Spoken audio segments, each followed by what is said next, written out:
Those who make peaceful revolution impossible will make violent revolution inevitable. Yes, we have to deny so many claims from us to meet our shareholders' expectations.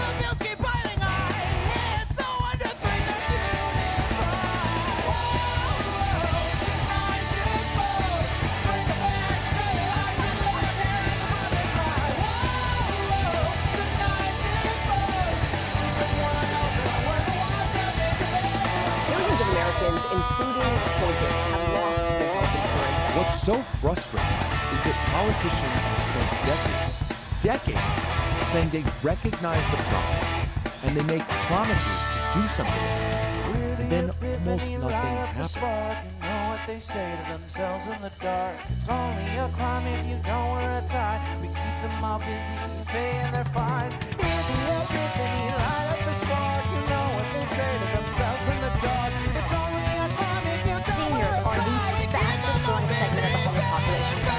And this is a great thing because it inspires everybody, gets the motivation to look up to the 1% and say,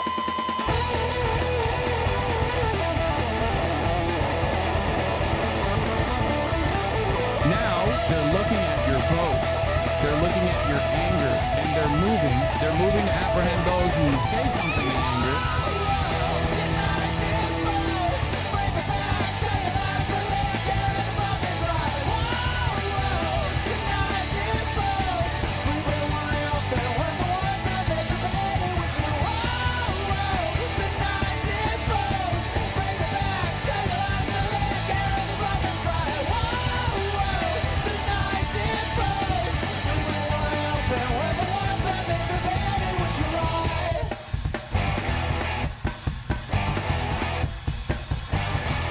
Increasingly by choice or by accident, this is the role our nation has taken, the role of those who make peaceful revolution impossible by refusing to give up the privileges and the pleasures that come from the immense profits of overseas investments.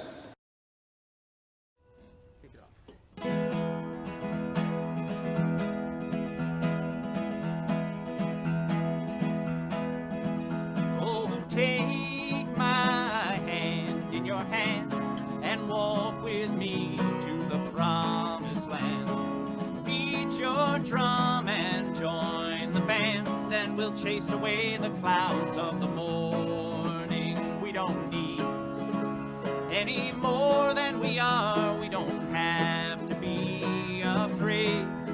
There is a power in these legs and arms and the voices that we can raise, saying no, we won't go away.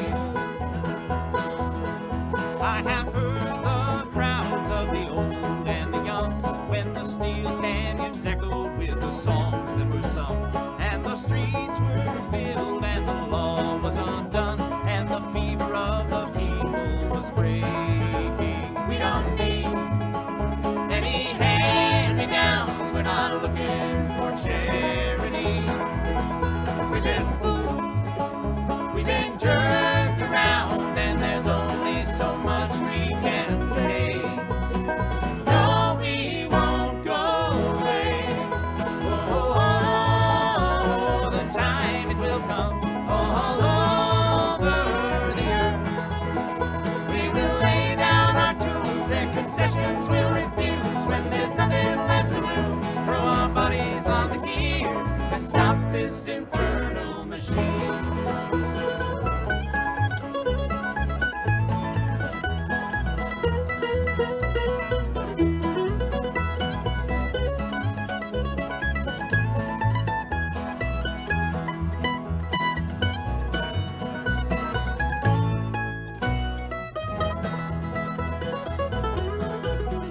There's another day just about to unfold when another world will rise from the ashes of the old, and the meek will follow in the footsteps of the bold when we realize what's ours for the taking. We don't need any weapons of war, not a drop of blood will fall away. They are many, but we are many more, and the sky will echo our refrain. No, we won't go away. Whoa, whoa, whoa, whoa,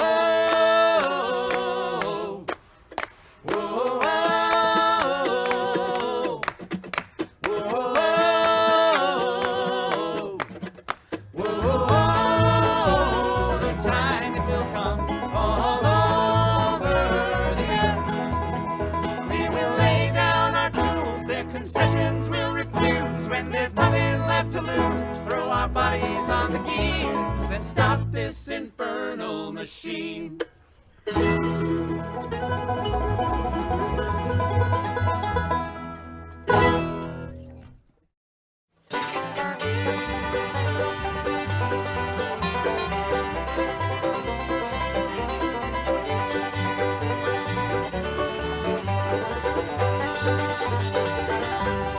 I'm gonna tell you fascists, you may be surprised. The people in this country are getting organized. You're bound to lose, you fascists, bound to lose. I'm gonna tell you workers, when you cash your checks, they say America first, but they mean America's next. You're bound to lose, you fascists, bound to lose. All you fascists bound to lose. All you fascists bound to lose. All you fascists bound to lose. You're bound to lose, you fascists bound to lose.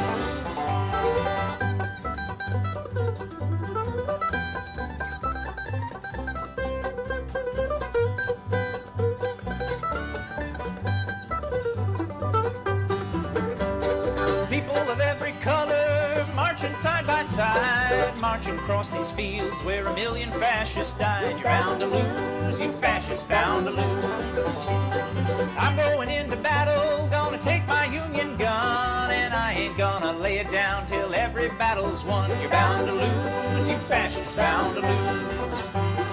All you fascists bound to lose. All you fascists bound to lose. All you fascists bound to lose. You're bound to lose, you fascists bound to lose.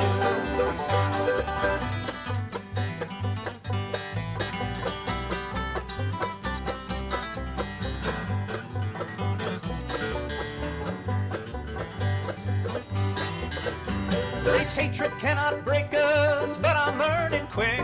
Our children won't be sold on your poison rhetoric. You're bound to lose, you fascists bound to lose. Here comes a big machine surrounding all your hate, forcing it to surrender. Now it's getting late. You're bound to lose, you fascists bound to lose. All you fascists bound to lose.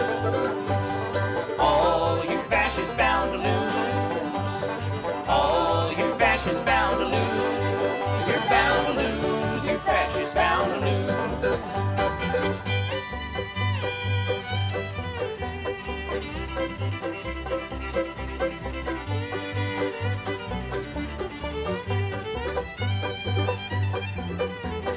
All you fascists bound to lose. All you fascists bound to lose. All you fascists bound to lose. You're bound to lose, you fascists bound to lose. You're bound to lose, you fascists bound to lose.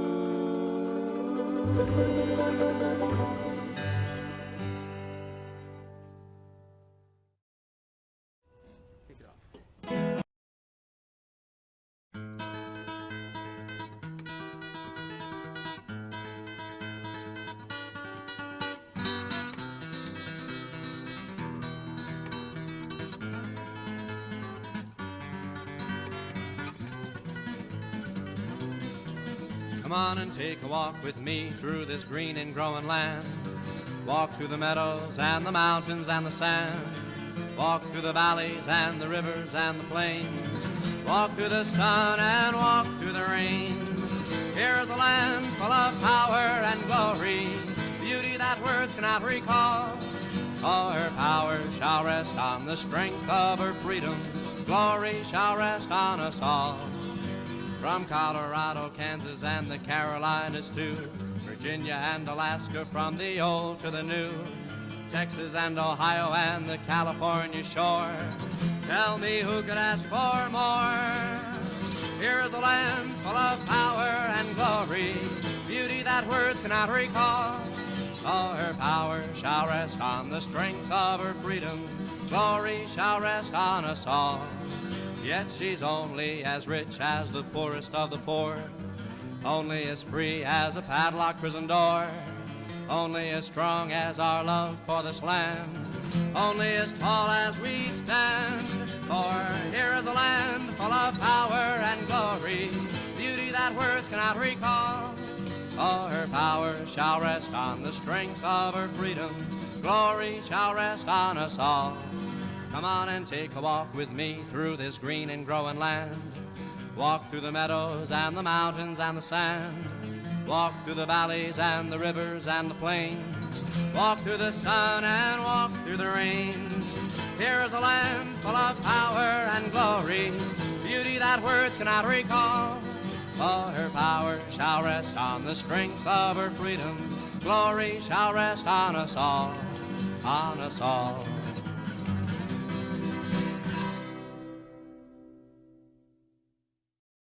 Well, I'm going to start off with a song about a woman who is a heroine of mine. Her name at birth was Mary Harris, and she was born in Cork City, right there in Shandon, right in the centre of Cork. And she didn't stay too long because her parents emigrated to America. And she, in later life, became a union agitator, I think, more than an organiser. And her name became Mother Jones, and she organised agitated on behalf of the coal miners, largely of West Virginia and Colorado, and she was a great woman. She didn't live in Cork very long, but she certainly had a tongue which could only have been raised in Cork. It's called The Spirit of Mother Jones.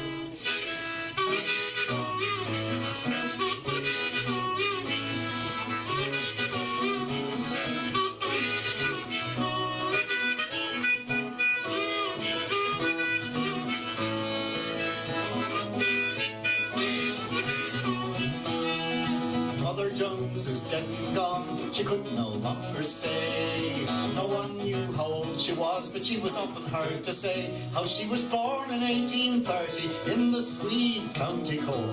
But she crossed the foaming billows till she landed in New York. Mother Jones, the miner's angel, must be treated with respect. She's an old-fashioned lady, and you never would suspect that this gown and this bonnet would fill a rich man full of dread. She's the most dangerous woman in America, they said.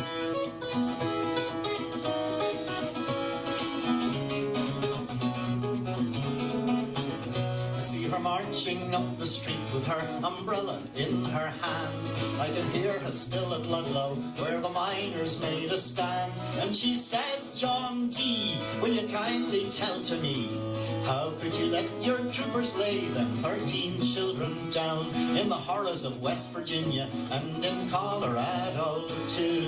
Mother Jones and her miners they never could subdue, and the men they stood and ground in their tents and planted bread. And the women stood like a wall of steel, and nothing would batter down. Mother Jones, the miner's angel, must be treated with respect. She's an old-fashioned lady, and you never would suspect that this gown and this bonnet would fill a rich man full of dread. She's the most dangerous woman in America, they said.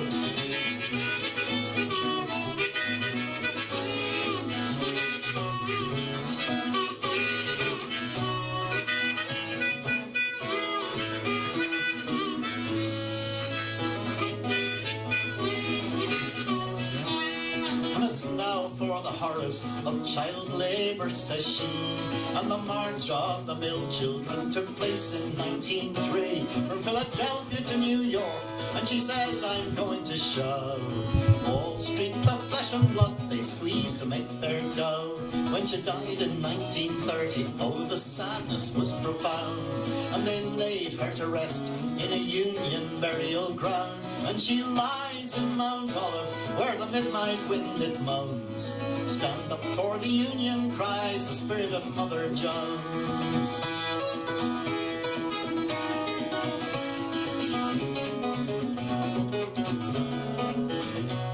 And the rich man and his police and his pulpit and his press got away with murder, then they'd get away with it yet.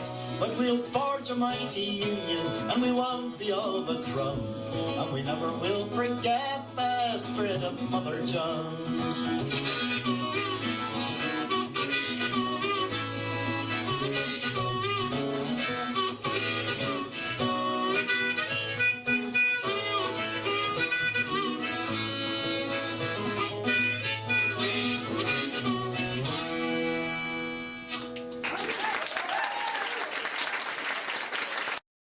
Good stuff, good stuff. Hello, everybody. Hello. How we all doing, folks? Hello, Erica. Hello, Paladin Lost. Hello, Rhyme Jack. Hello, Bzbee. Welcome. Hello, Wind Up Bird Chronicle. Hello, Orvillaby. Hello, Feistiest Bard. Hello, Kiva into Fur. Hello, Web Mage. Hello, Depraved Ambiance. Hello, Undead Rodent Art. Hello, Stout Man. It's midnight here and you decided to stream now? You truly are a cruel mistress, Captain. Anyways, it's EP time now. Not Smirt, I'm so sorry. I made my partner dinner and then was just like, you know, trying to love on her. And I got delayed. I apologize. I will be streaming during the daytime tomorrow, though, if that helps. Hello! My plan was to do a much earlier stream today, and I just, you know, I wound up washing dishes and cooking food. Oh, wooga! Indeed, Stadman. Hydrogen! Hello! Hello, cute Dark Arts. You got laid? Nah. Nathan Nielsen! Holy shit! Hey Jack, glad to see ya. I've been catching up on a few steams. I wanted to summarize my thoughts. 1. Trump is Bidening. I love this. 2. Holy shit, RFK Jr. is more crazy than I realized. I didn't know about the decapitated whale head story. And 3. What if autist is insane? Yeah, if you've been watching my streams lately, those are 3 really good takeaways. Also, thank you for the $99.99 super chat. That is incredibly generous of you. And Not Smart, thank you for the $5 dono. Also, I think I missed a few other donos before stream started.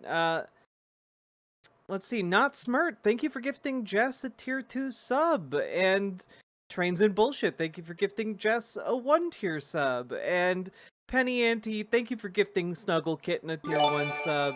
And Snuggle Kitten, thank you for getting a tier 1 sub. And Not Smart, I already thank you for that $5 dono. Paladin Lost, thank you for the 5 gifted subs over on Twitch. And Valorant, thank you. The video game Valorant, thank you for the 1 gifted sub over on Twitch as well. My god, thank you so much. 999. Look, I'm not a numbers guy, okay? Whew. Wait, the actual game Valorant?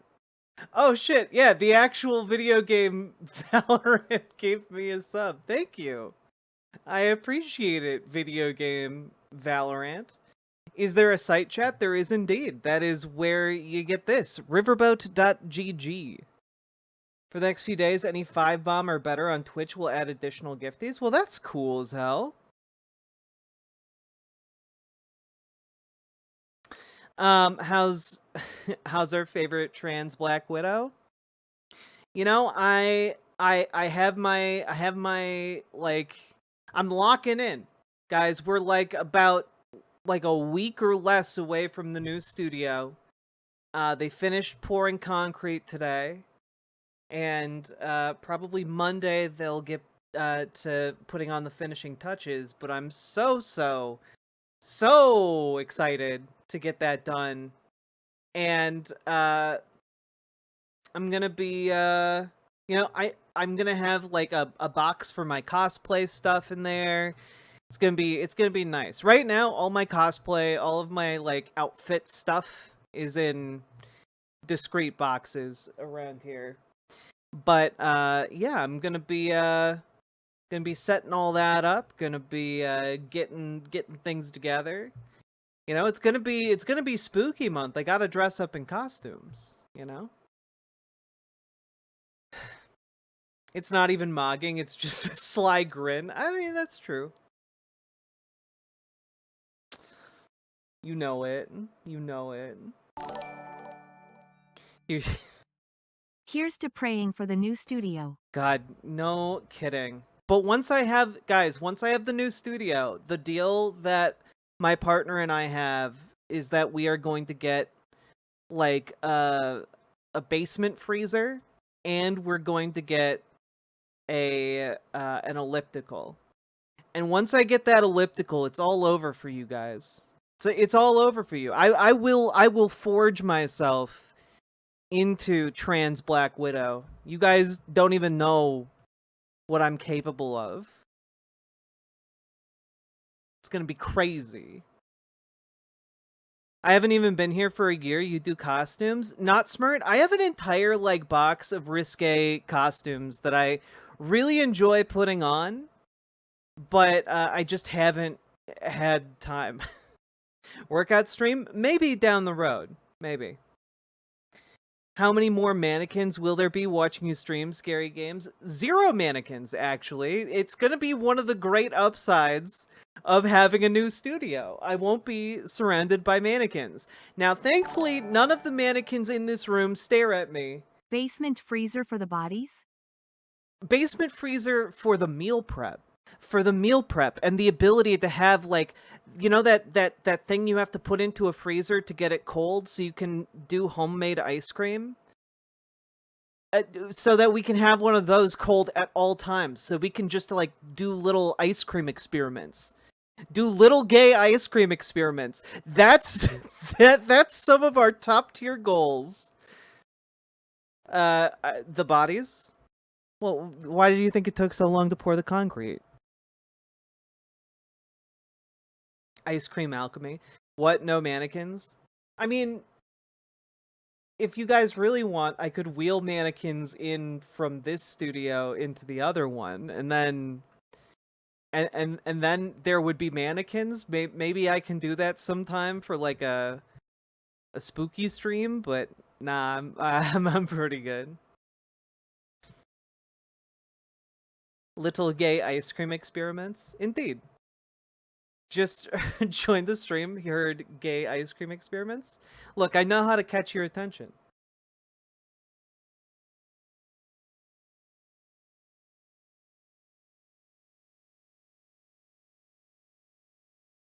But I'm really excited for an elliptical. I haven't had access to one since I moved, and I miss it a lot. And I think it will be the thing that helps me lock down my routine. Because right now my routine is still all over the place, and I need to move my body, but I don't want to go on like, you know, 2-3 hour long walks in order to sufficiently move my body. I would like to just spend 30 minutes instead. Just like time management wise, it works out. You know, you can get a desk elliptical. Yeah, but I don't want one of those. All right. Okay. Do you guys want to just like get started here? Because we got a lot of stuff to talk about. First of all, very important. I haven't even finished saying hello to all of you. You guys derailed me from saying hello. This is gonna be a real weird stream. The vibes I'm getting are strange. How are you today, David Hashman? I'm doing pretty good. I've just been really tired all day.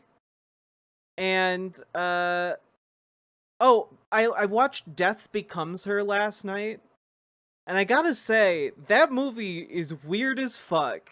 That movie is really gay and weird as hell.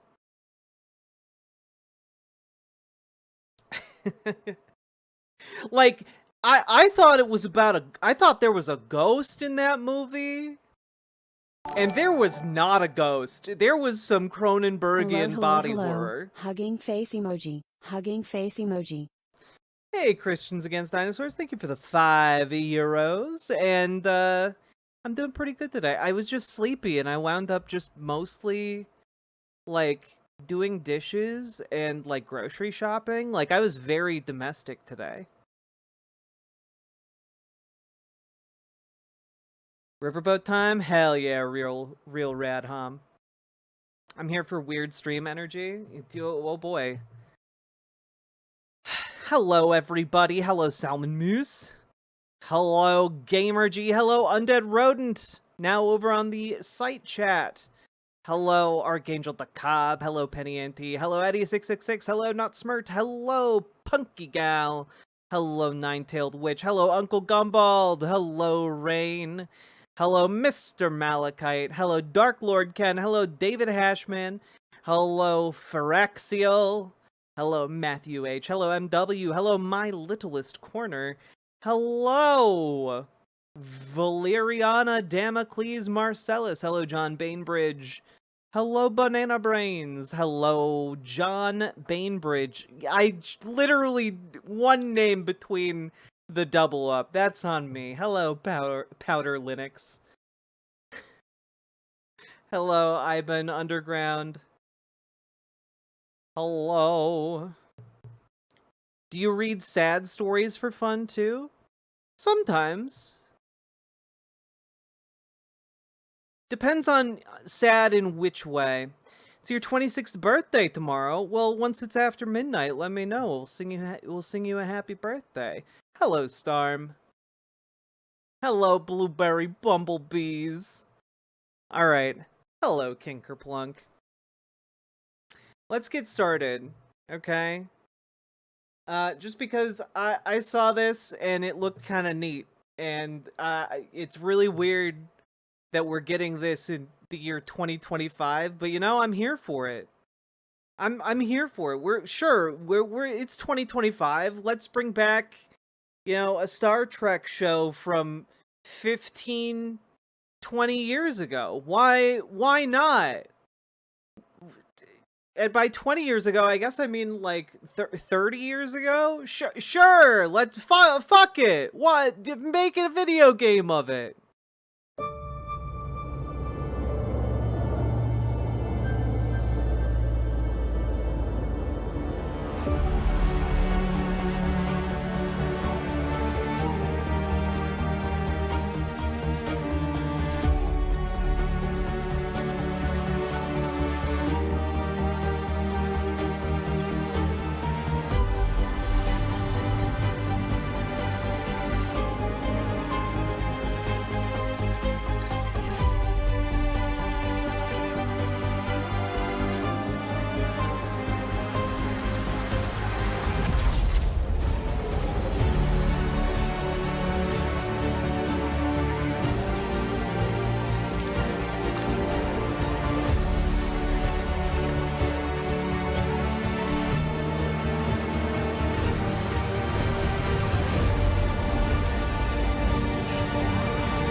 Oh god, you have to kill Tuvix?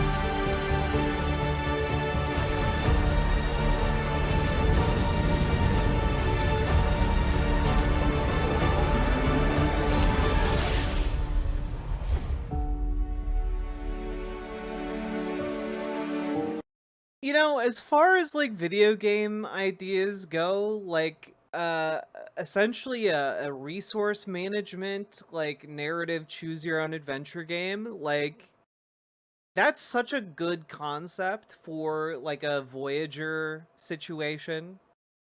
You know, like, you're rebuilding your base, you're doing research, you're trying to figure out how to get back your way versus how Voyager did it. I think this is really cool and neat, you know?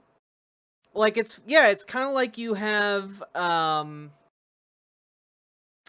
what would, like, a good example of, like, a journey type game be? Because it's not exactly Fallout Shelter, but, like, they took that element, but then they added, I guess Oregon Trail would be a good one to come to. Yeah, a little, I don't know, it's cool. Maybe not, it did say rewrite history. Yeah, exactly. So, like, you have a management sim layered over, like, a choose your own adventure game, and that's just really great. Game devs, fuck it, you decide about Tuvix, yeah. It didn't really look like it had the XCOM, like, grid-based tactical gameplay. It looked more resource sim, which I'm okay with. Like, I like games like Yes, Your Grace. I think they're fun. I Was a Teenage Exocolonist is a great game too. Do you want to spend 70 years on the other side of the galaxy? Or do you want Tom Paris to go faster than Warp 10?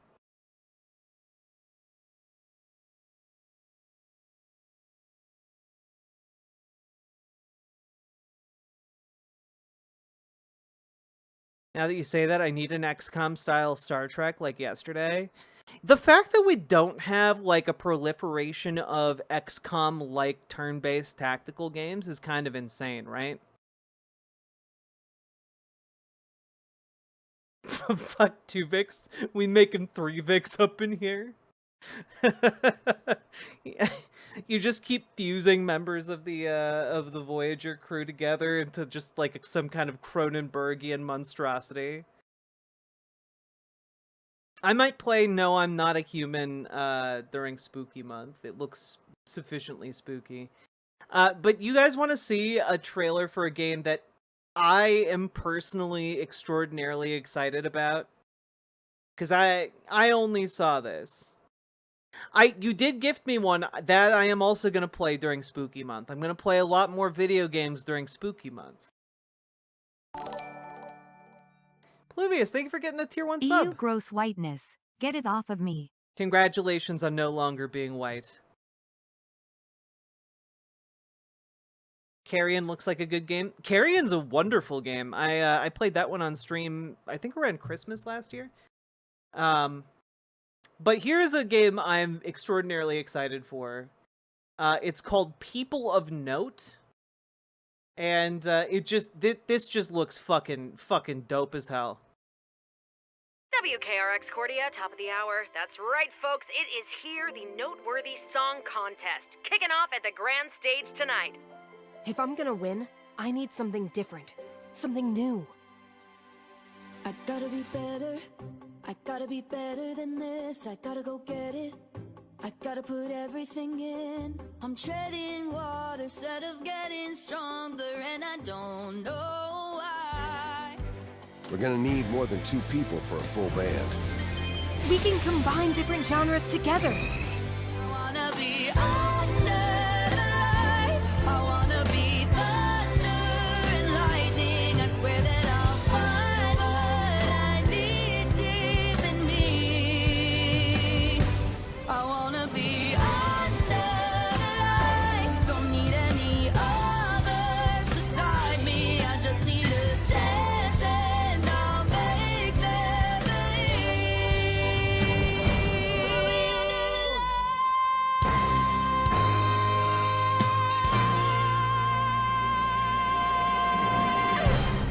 A turn-based RPG musical. Yes, I do want that. I want that a lot.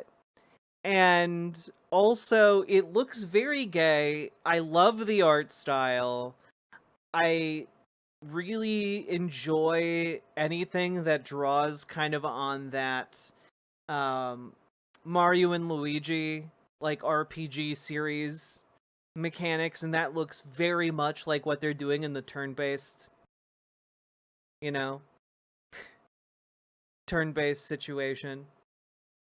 Looks like it might have some like timing mechanics for attacks, which I always love, and that's also one of the reasons I'm going to eventually play Expedition 33. I love when games have weird genre combos. Right, isn't it just fun? This is exactly what I experienced attending Juilliard. Oh no. Face it, Jack, you just want a K-pop Demon Hunters game? Yeah, I do! It would be really cool to have one of those. If they made all original songs for a K-pop Demon Hunters game, do you have any idea how many copies that would sell? Do you have any idea? Like K-pop Demon Hunters like broke containment and became like top the charts as like the soundtrack of an animated children's film. Like they would sell so many copies. Yeah, at least 4 copies. Or at least 5.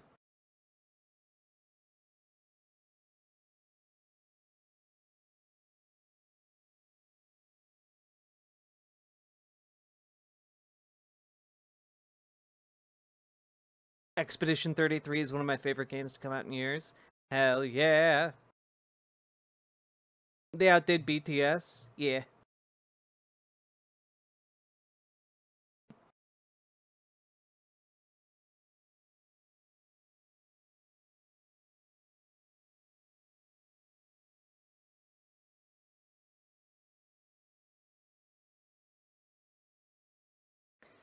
All right, you guys ready to actually jump into like politics? Cause yeah, we got some shit to talk about. All right, y'all ready to jump into our first segment? It's a bit heavy.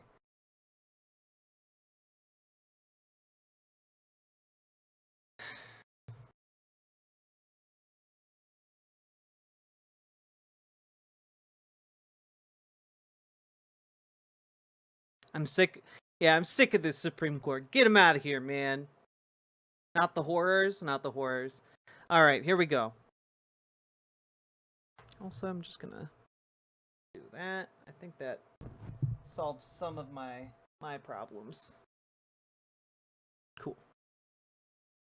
Oof. Here we go.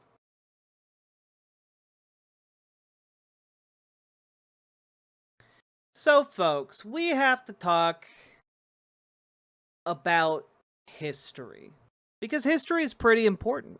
It's a really necessary thing to understand history. You know, the people have said, you know, you need to know history, the mistakes of the past, so you're not doomed to repeat them, etc., etc. You guys know the quotes, right?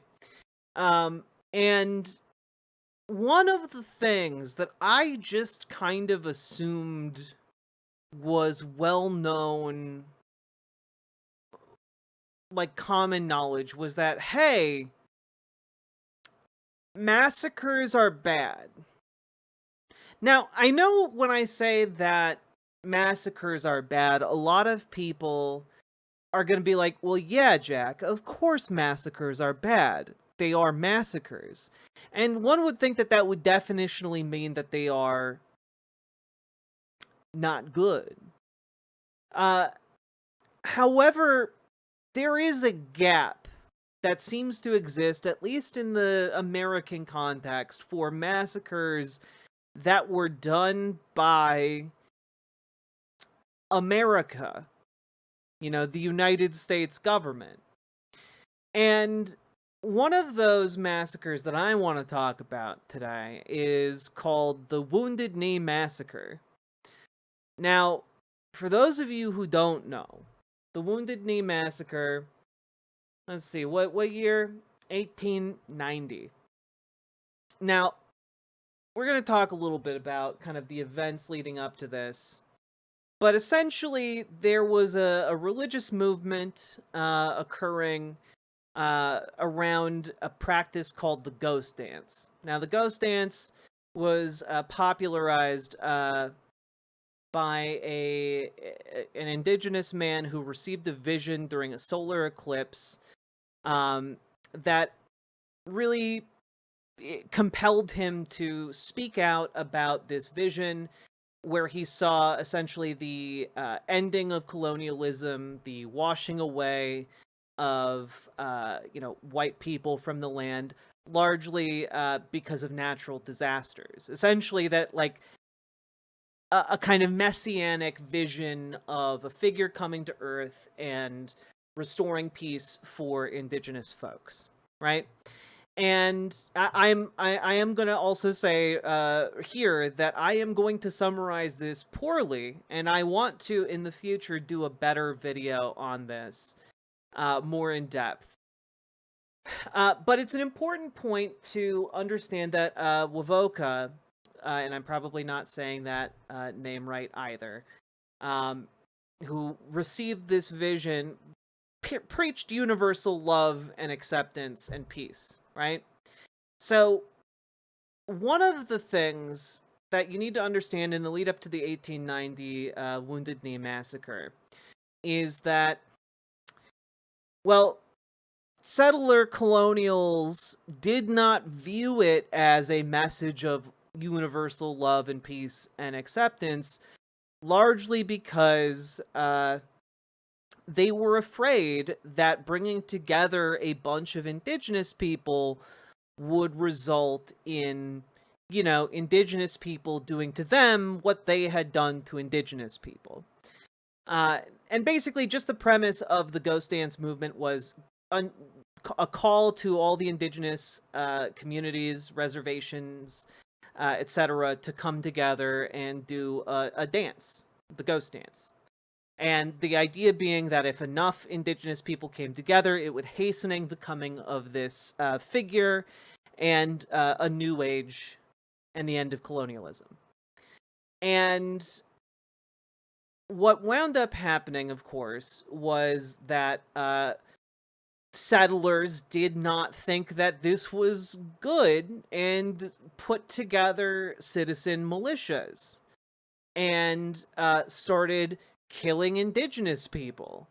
And this, of course, the narrative that came out of these areas was not the narrative of indigenous communities who had been targeted by this settler violence, but instead the narrative of the settlers who were talking about how this was, and this is how they referred to it, the Messiah War. They referred to it as essentially, they think their Messiah is coming and we have to kill them to make them stop thinking that. And it in a sense, Bregwen, you are correct. A lot of evangelical thinking of the time mapped onto ghost dance theology, and the understanding that evangelical settlers had was that, because our religion involves like God coming and killing all the bad people and the good people get, to live, they thought it was the same thing. And it's not. The theology is very different on either side. Regardless, right? And what we get to is essentially you get the killing of Sitting Bull, who, was killed, I think, December 15th. Authorities came to arrest him and prevent him and his people from joining the Ghost Dance. And that, of course, sent shockwaves throughout the country in indigenous circles. And that, in turn, led to, on December... I want to make sure I get the date right, at least. Yeah, on December 29th, 1890, the Wounded Knee Massacre took place. Because the Lakota people who had been gathered for ghost dance purposes. And by the way, the U.S. military calls this entire chapter the Ghost Dance War. So that's cool. But basically, a cavalry regiment, I think the 7th Cavalry Regiment, came out to this group of Lakota, and were like, "Hey, you need to come with us. You know, we need to disarm you, etc." And the band was like, "Well, we'll give you our weapons tomorrow. We'll surrender to you tomorrow." And instead, they went to the Pine, the Pine Reservation. No, Pine Ridge Reservation. And the cavalry regiment caught up, and of course, then attempted to do another disarming, and the following morning, and that disarmament attempt went extraordinarily wrong, because in doing so, a deaf Indigenous man, a deaf Lakota man, didn't understand what was happening or refused to surrender his weapon, and U.S. soldiers tried to take it by force. The weapon, in the process of trying to take it by force, went off, and then U.S. forces just started shooting. And it resulted in anywhere from 250 to 300 Indigenous people being killed, and it was mostly a group of women and children. So when you hear someone talk about the Battle of Wounded Knee, as it's talked about in U.S. military history books, they're talking about the U.S. cavalry slaughtering women and children. Slaughtering women and children and disabled people. It is monstrous. It is an unambiguous blemish on American history, right?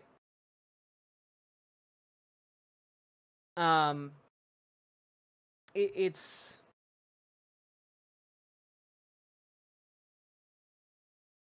let me put it this way, because a lot of people just don't get that when it comes to Indigenous people, the United States has been shitty towards Indigenous folks like the entire time. Like, to this day. To this day, U.S. national museums refuse to give back the remains of Indigenous dead. To this day.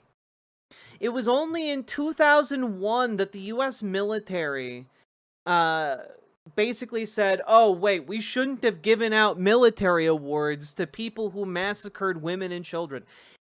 2001! 111 years later! 111 years later! It took until 1990 for, like, the U.S. Congress to go like, "Oh, yep, that was our bad. What? Yep, we agree. That massacre at Wounded Knee, that was our bad."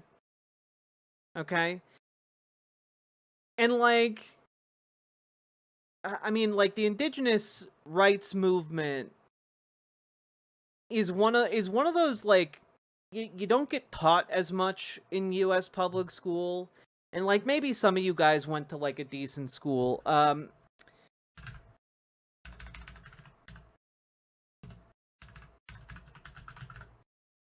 I talk about this for a second?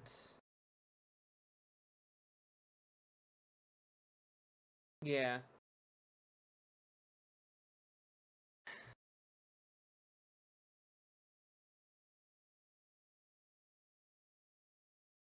Yeah.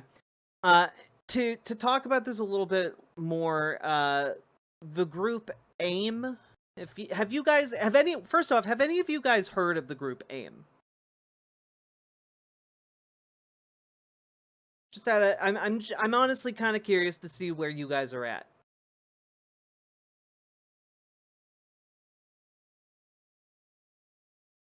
Yes, I have. No. Okay, they're the American Indian movement, and they've been active for a very long time. You know, there's relevant background, but they got really kicked into high gear in the 1970s. And in 1973, they occupied the Pine Ridge Reservation, the site of Wounded Knee. And for 10 weeks, they were besieged by the U.S. government, with multiple of their members being shot or killed. And it is worth noting that this act, along with others like it, wound up being instrumental in passing, legislation to at least try to repair Indigenous relations in this country.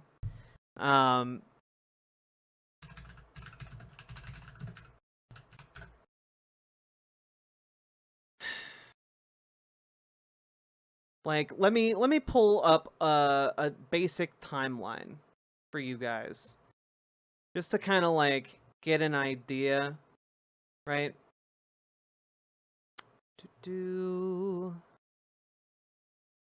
Yeah, here we go.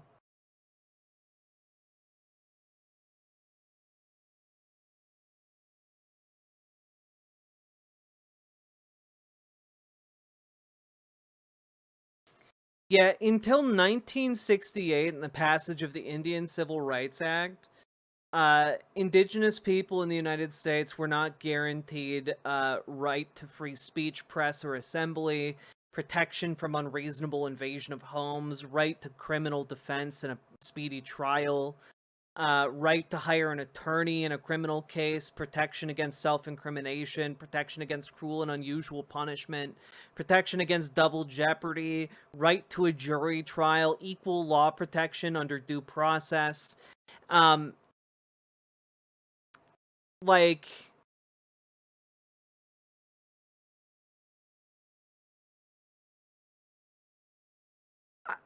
it's really difficult to put into words. Like, the level to which the humanity of Indigenous people in the United States has been under attack and denigrated by the U.S. government.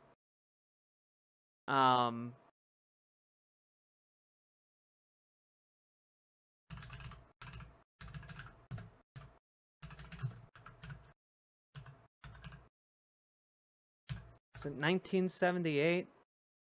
Yeah. How about this one? Just in case you need any other thing to go by here. All right.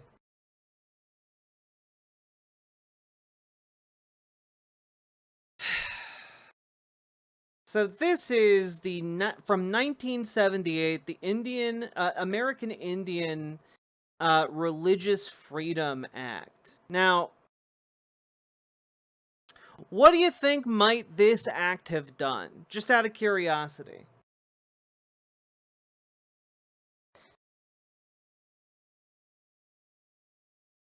Just out of curiosity, what do you guys think this bill did?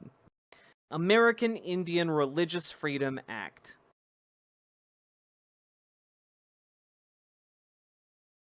Let them do their own religion. Yes, because until 1978 in the United States, it was against the law. Religious liberty be damned for Indigenous people to practice their religions. It was literally illegal.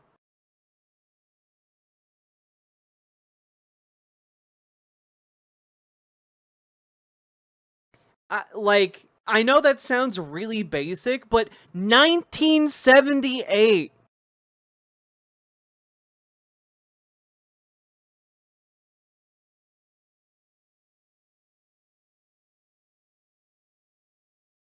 the very laws that led to the Wounded Knee Massacre, including like the Indian Removal Act and the General Allotment Act, both of which passed in the 1800s, about 50 years apart from one another, allowed for the United States government to remove indigenous people from their land and criminalize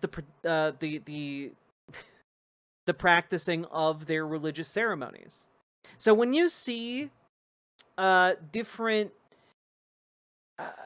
bits of history, right? When you start to like really think about, oh, the ghost dance, and like how settlers at the time reacted to it as being like this threat to the nation, threat to their very lives.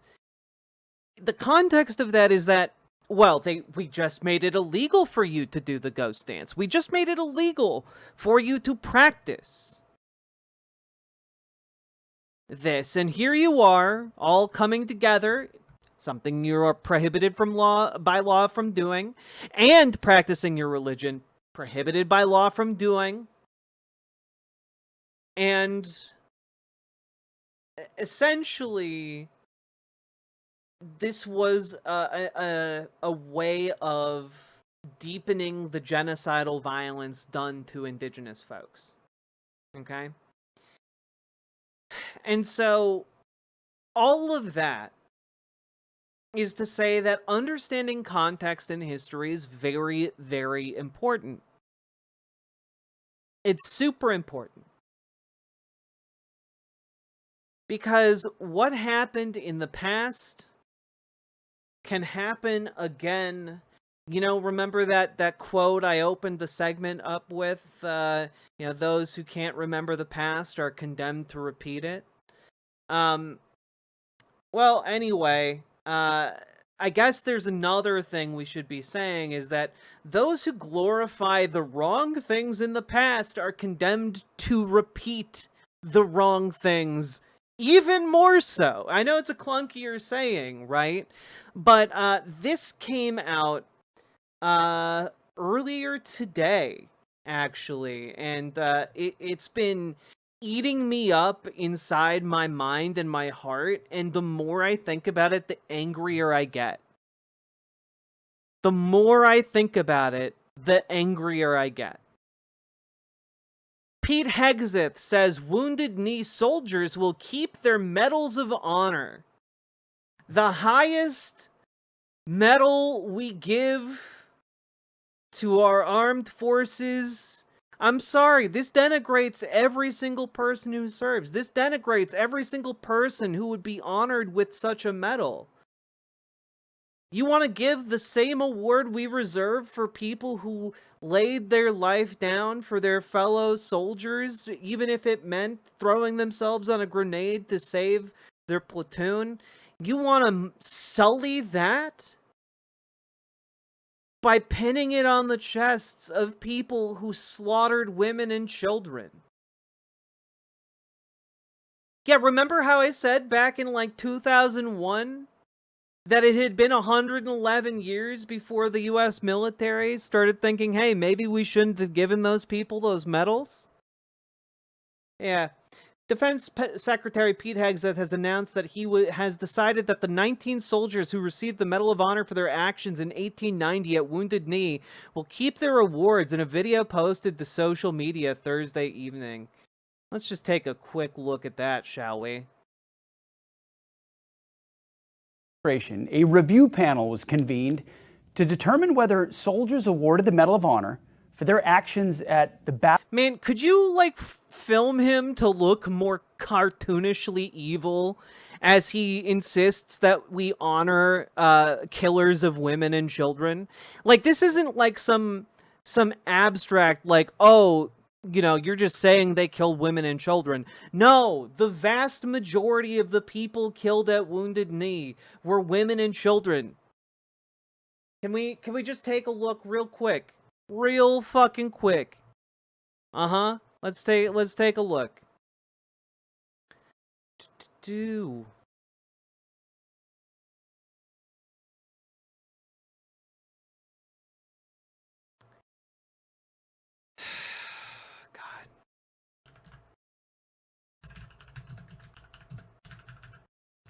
it fucking eats me up.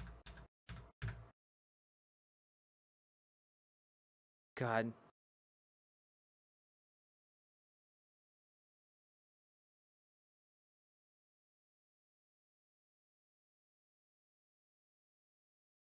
Yeah.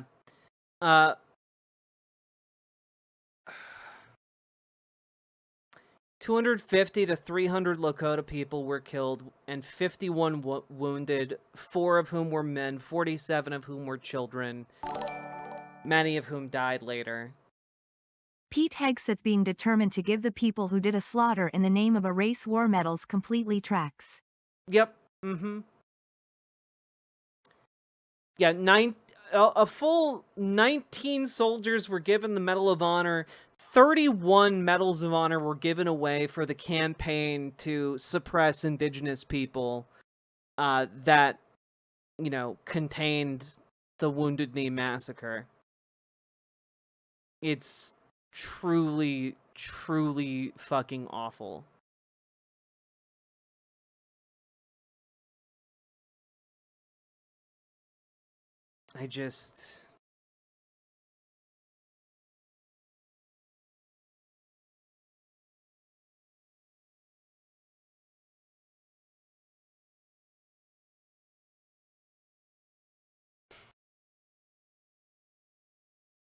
Battle of Wounded Knee should keep their medals.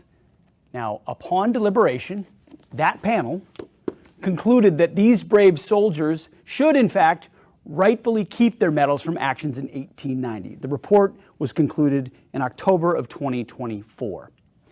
Yet, despite this clear recommendation, former Secretary Lloyd Austin, for whatever reason, I think we know he was more interested in being politically correct than historically correct, chose not to make a final decision.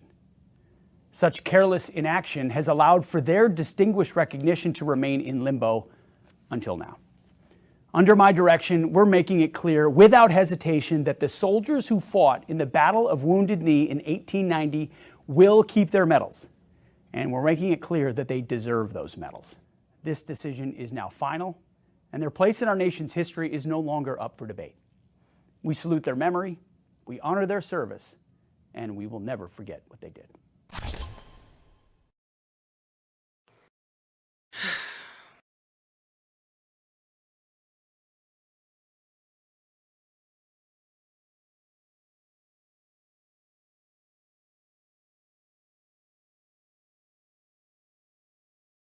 Oh, do I? Okay.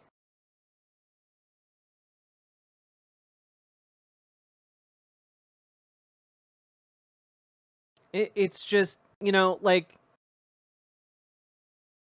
I don't know how to put this into words. Like, one thing to know about all of this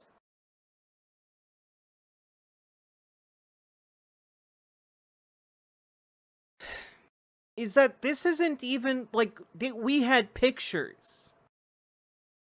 We literally have pictures of spotted elk in the aftermath of this.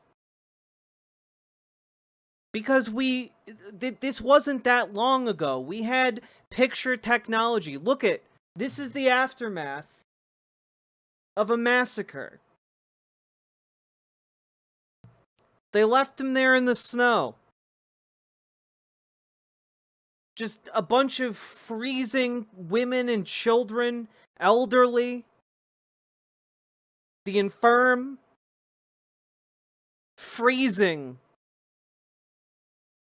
And because the US military got scared of a deaf man holding a rifle, they killed hundreds of people.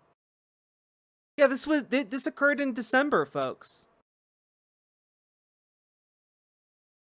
We're not just talking like, oh, it's just a hunky-dory spring day. No, it's wintertime. These people are destitute, they have nothing, and they are frozen. And for the crime of being inconvenient to the state, they were massacred, butchered. And, even to this day in 2025, 135 years later, our country still is married to the idea that massacres of predominantly women and children are the kinds of stuff that we should honor with our highest military medals.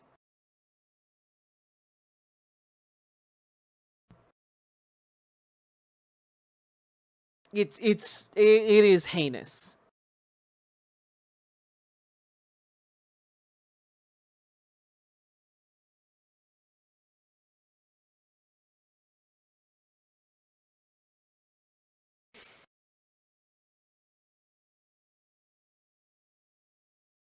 Yeah, the AP adds, after the fighting, medals of honor were given to 19 soldiers from the 7th Cavalry Regiment, and their awards cite a range of actions, including bravery, efforts to rescue fellow troops, and actions to dislodge Sioux Indians who were concealed in a ravine.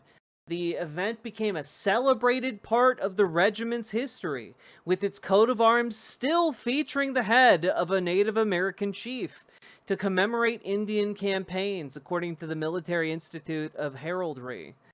Yeah.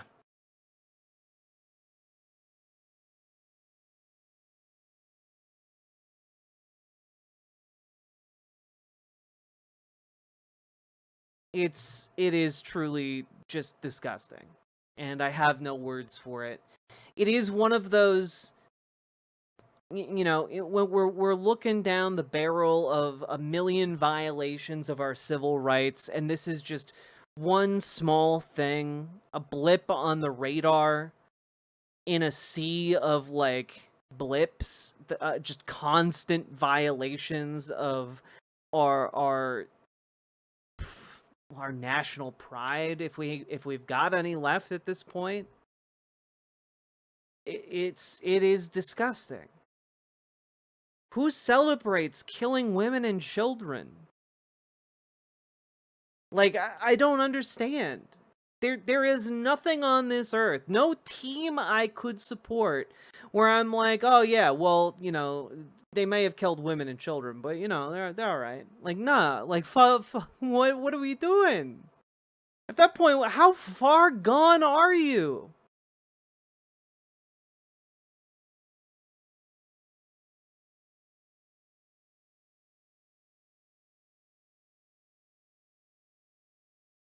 Ugh.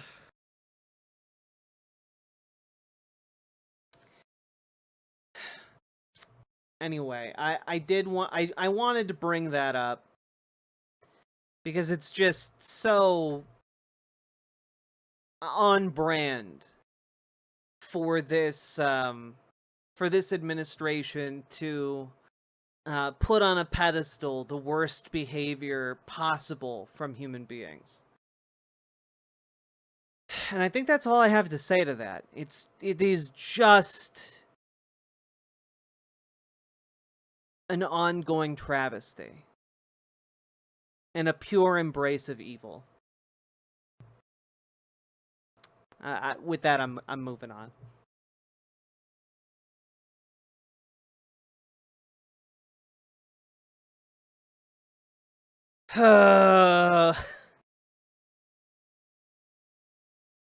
There's a picture in Wikipedia of a child found alive on the snow-covered There's a picture in Wikipedia of a child found alive on the snow-covered Wounded Knee field 4 days after massacre, still tied to her dead mother's back. Yep. Yep.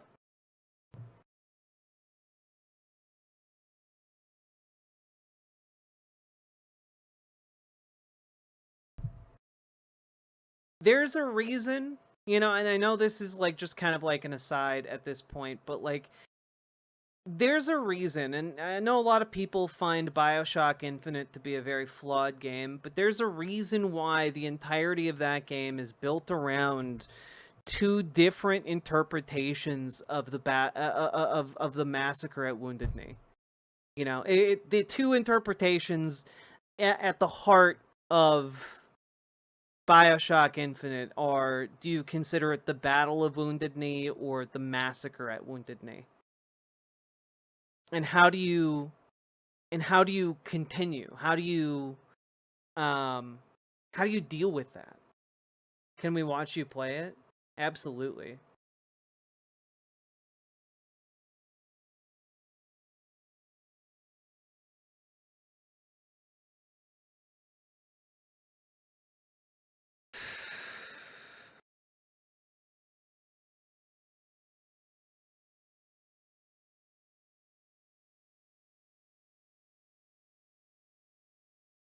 So infuriating.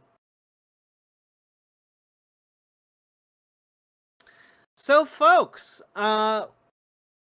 just a quick little update here. Remember how the other day we talked about the ominous and mysterious Pete Hegseth calling, or maybe we didn't talk about this the other day. Pete Hegseth was calling all generals and like commanders from like the front lines of their deployments all the way back to Washington, D.C. Did we talk about that on stream the other day? You all remember that?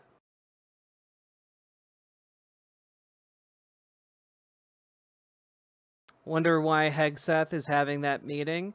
Well, we actually now know what the meeting is about.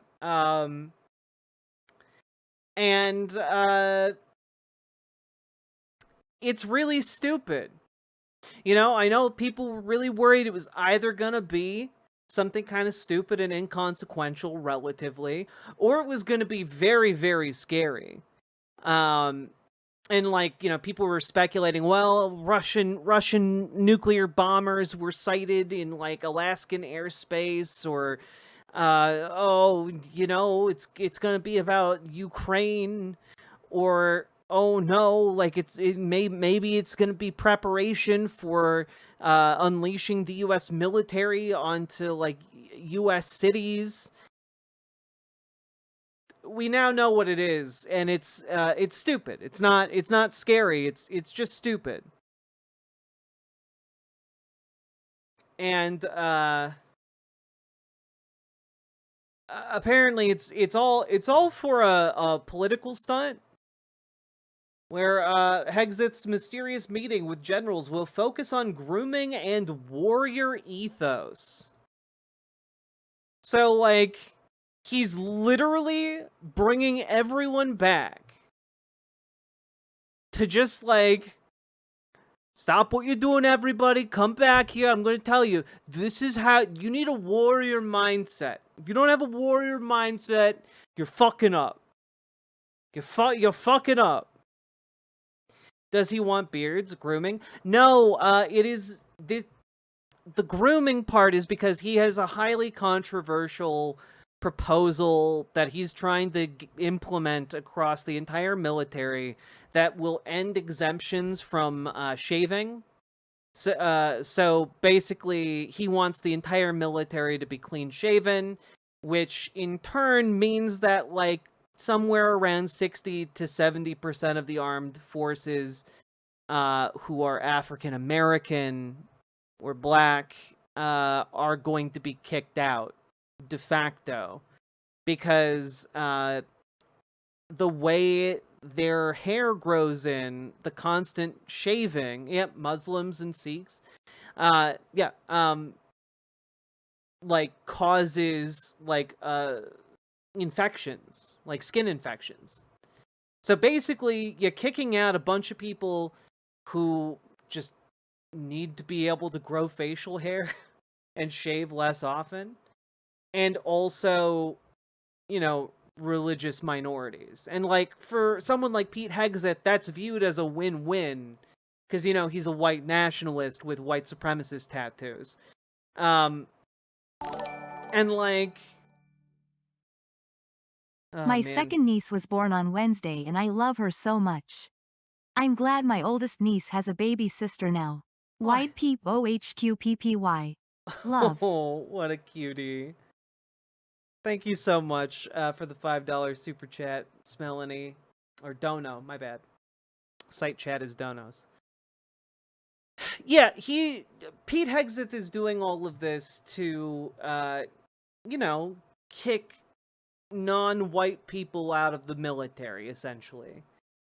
It's an attempt to, like, resegregate the military. It's pretty awful. It's just awful stuff, and it's awful, and it's hollow, and it's stupid, and it's just a really big encapsulation of how this administration is ideologically committed to shooting us all in the dick every day. It's not even shooting us in the foot, it's shooting us in the dick. Like, through the shaft and balls. You know, the trajectory is hitting all the bits down there. Okay? Like, every day, this administration is doing that. And it's, it's gross. It's embarrassing. It does actual damage. People actually suffer. Did anyone even speculate that Pete could be gathering high military so he could have a military pledge of loyalty? Yeah, people were speculating it could be loyalty pledges, could be a Night of the Long Knives situation, could be XYZ, but like it's dumber than that.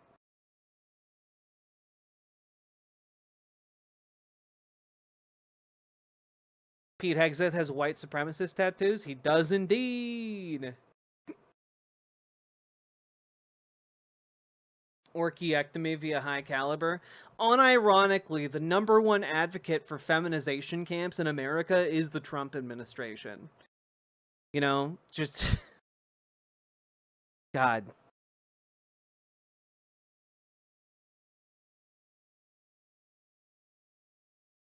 Awesome, a personal... No, guys, understand. The loyalty wow, I can't speak. I'm so upset. The loyalty oath is not happening. What is happening is talking about warrior ethos. It's basically a pep rally. He's basically bringing them here so he can lecture them all and feel important, like he's doing something.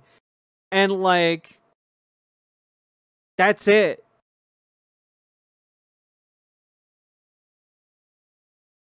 So, like, okay, alright, I've ruined the moment.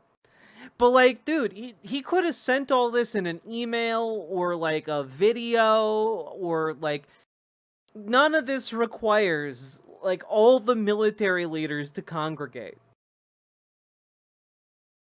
Military officials have been calling it General Squid Games. It really is. It's all just so fucking stupid. Warrior ethos sounds fascist as fuck. Really? Because to me it sounds like the most divorced dude you know just went to, like, his first...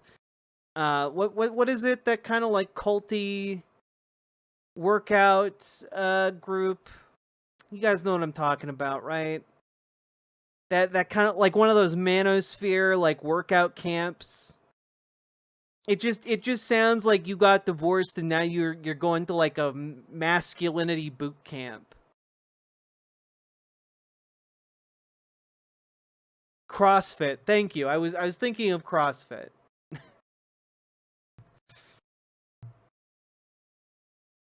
Yeah, he just got divorced, going out to the place where they do yoga on your butthole and shine red light on your balls.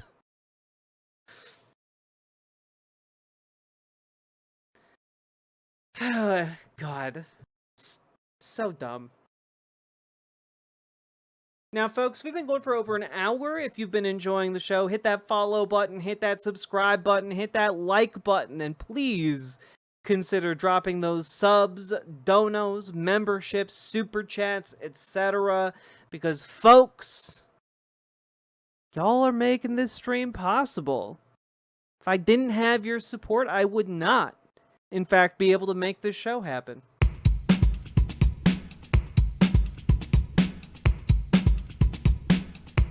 Jet guy, he's neither. Click the button, click the button, click the button, click the goddamn button, click the button, click the button, click the button, click the goddamn button, click the button, click the button, click the button, click the goddamn button, click the button, click the button, click the button, click the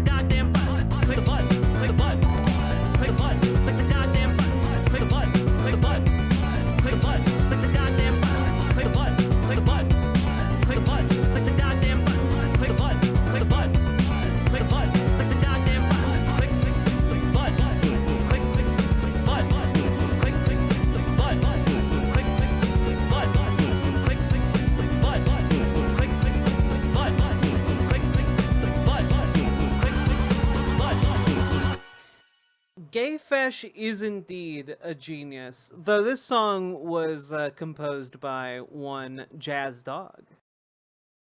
The jazziest dog I know, by the way.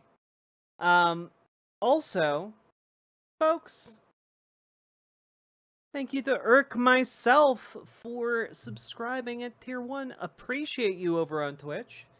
Kraken Pill 2, the sequel to Kraken Pill 1, The Krakening. Thank you for Gay Pride, Gay Pride, Gay Pride. the Gay Pride and the Tier 1 sub. Very much appreciated. And,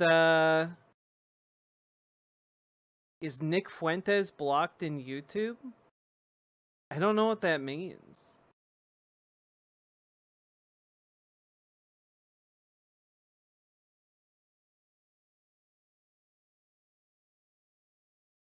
Yeah, gay fesh is loved and appreciated in these parts. In this house, all feshes are gayed.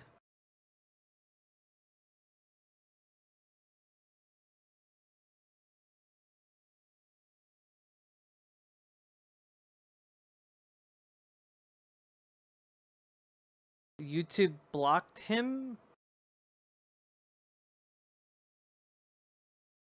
I don't know what you guys are talking about. So I'm just gonna move right on.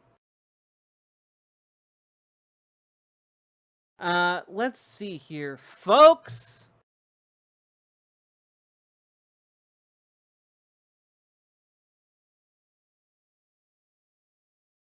All right.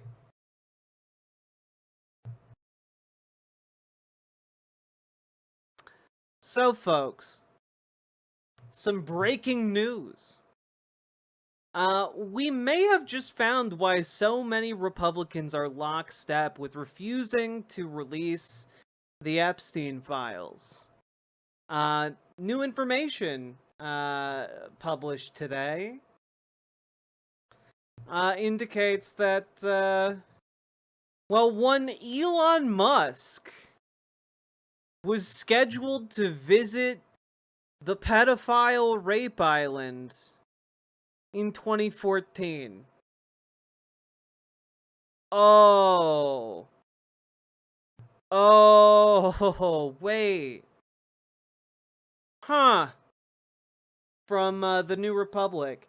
Looks like Elon Musk was once expected to visit Jeffrey Epstein's island, according to a new batch of documents from the estate of the alleged sex trafficker.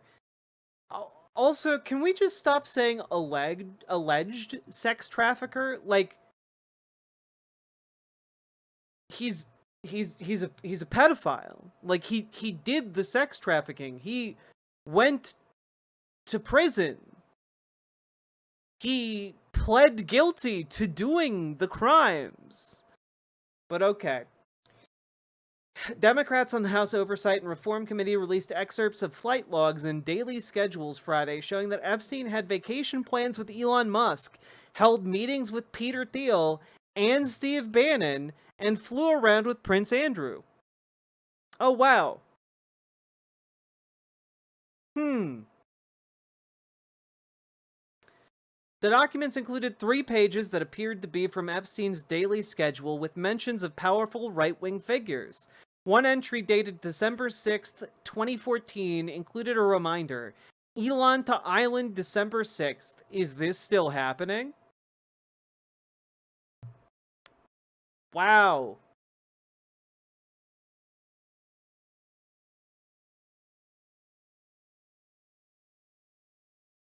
You know, it's pretty interesting. Yeah, we knew that Prince Andrew was there. I didn't know Peter Thiel and Steve Bannon were involved. That's pretty crazy. Sure makes me wonder if Elon tweeted that Trump was in the files because Epstein told him personally. Yeah, look, maybe he saw something in Florida, you know?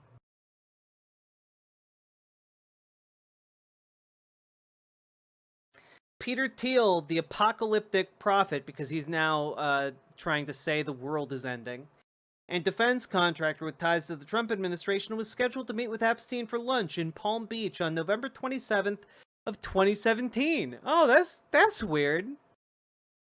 Peter Thiel maneuvering to get in good with Donald Trump's former best friend in 2017? That's crazy. Oh, Bannon, the architect behind the MAGA movement, scheduled for a 7 a.m. breakfast on February 16th, 2019, before leaving New York. Oh, that's so interesting how that works.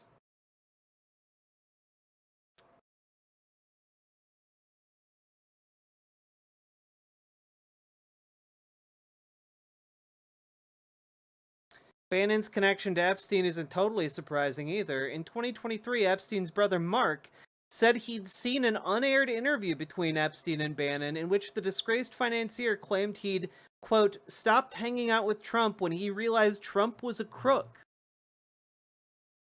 Oh. Wait, so that's interesting. Trump didn't kick him out of Mar-a-Lago because he was a creep. Epstein stopped hanging out with Trump because he realized Trump is a crook.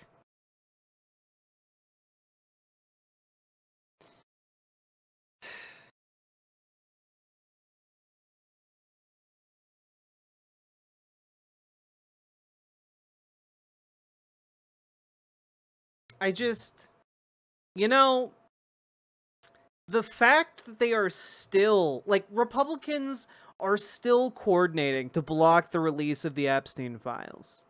You know, they're trying to block the vote before, like, a newly elected Democrat in a special election can get involved. It's all just, it all stinks to hell. It all stinks to hell. And we know that this involves so many of these people. Maybe it doesn't involve all of them, but it involves a lot of them. Because, I'm sorry, Republicans don't do shit unless they are getting paid. Like, that is just facts. That is just facts. Republicans do not do something this unpopular unless they are getting paid. Unless they think that this will affect their bottom line or be an existential threat to their political careers. And that threat to their money or their career, that comes with real power and real money. So some very powerful people don't want this information out there, and thus it keeps getting hidden away from all of us. God. I have a theory. I think Trump has been using his knowledge of Epstein to control certain GOP members who are Epstein clients. I mean, it would make a little bit of sense. I wouldn't put it past him.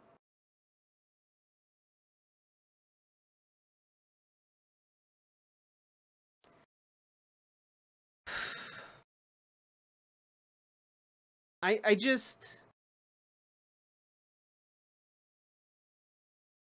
These people are just cartoonishly evil. Just cartoonishly evil.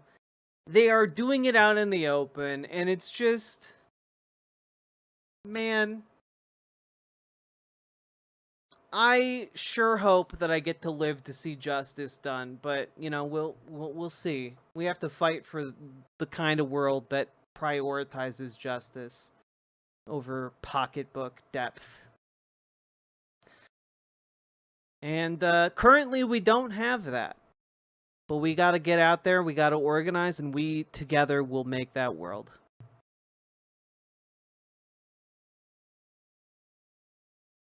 There you go.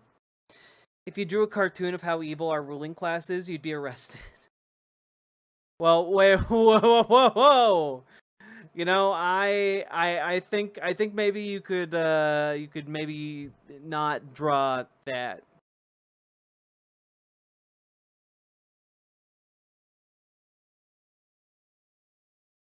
All right, folks, we've been going for an hour and 30 minutes. If you've been enjoying the show, hit that follow button, hit that like button, hit that subscribe button, and consider dropping those subs and donos, folks. So we gotta talk about this next story. It's all fucking stupid. Do I even have the levity segment? Do I got something? Do I got something here? Here, before we jump into it, here. Yeah, all right. Sure. Donald Trump now realizing that the government is going to shut down because Democrats actually might not cave, is, kind of panicking, kind of course, Bidening, even harder. And what do you do when you're Donald Trump and you're committed to Bidening ever more every day? Well, you gotta go back to your old standards. You gotta click the button that's always worked for you in the past. And, why might Democrats be closing the government? Why might it be their fault? Well, Donald Trump has an idea. They want to have transgender for everybody. These people are crazy, the Democrats. So if it has to shut down, it'll have to shut down. But they're the ones that are shutting down. Oh, okay. It's not because they have demands. It's because they want to make everybody trans. Trans all the people. That's the Democratic platform right now. Just you're trans whether you want to be or not, bucko. It's just bottom surgery for everyone. Let's go. I just we demand a female president now. We can't wait another 4 years. So do I gotta get double trans? I think if you're already trans, you're excluded. You can sit this one out. Everyone pick your new gender. Yep. I just, he's the Bidening is just incredible. How it has just come upon him. Holy shit. Want to have transgender for everybody? These people are crazy. They want to have transgender for everybody. And it's like, man, that isn't even Republicans, you guys live in a fucking veil of unreality. It is very funny that Donald Trump is saying this, but also, it's so indicative of the fact that, Republicans do not live in a real world. All of this is just abstract entertainment for the overwhelming, majority of conservatives. And ultimately what it comes down to is, can they track their wealth going up under the administration? And, you can't right now, for fuck's sake.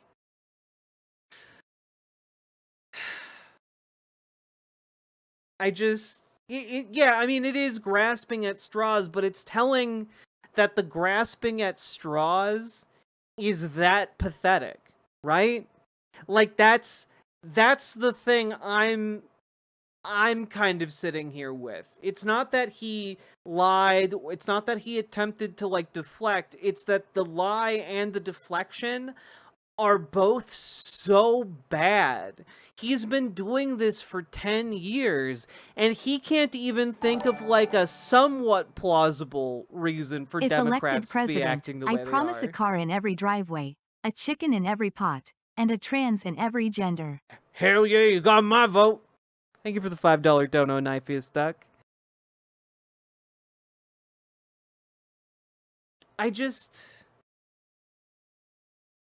I know it does, but it does matter, I know that we have this knee-jerk response of it doesn't matter, but it does matter. Think of it as as an actual bubble. The weirder you make your attempts to deflect, the closer you get to puncturing that bubble.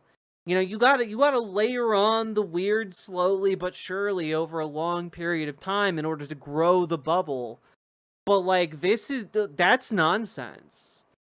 And even like conservatives understand that that's nonsense. I have to imagine if our world is in any way like salvageable, that like a conservative could watch that and be like, well, I mean, he's being hyperbolic or telling a joke, and like, sure, yeah, the Democrats aren't just running on transgender for everybody.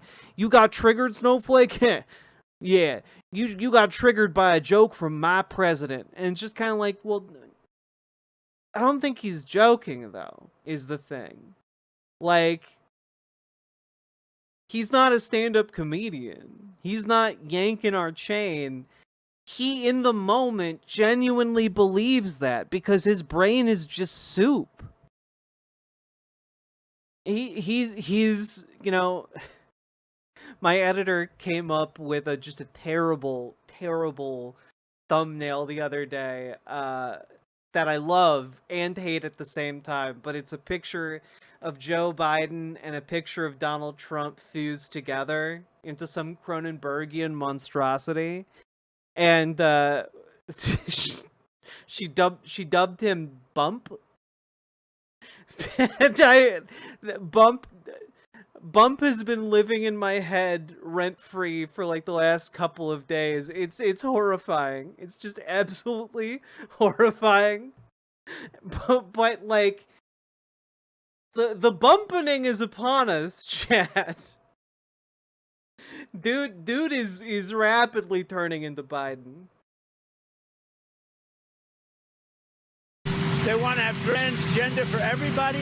These people are crazy. Jonald Bump, yeah.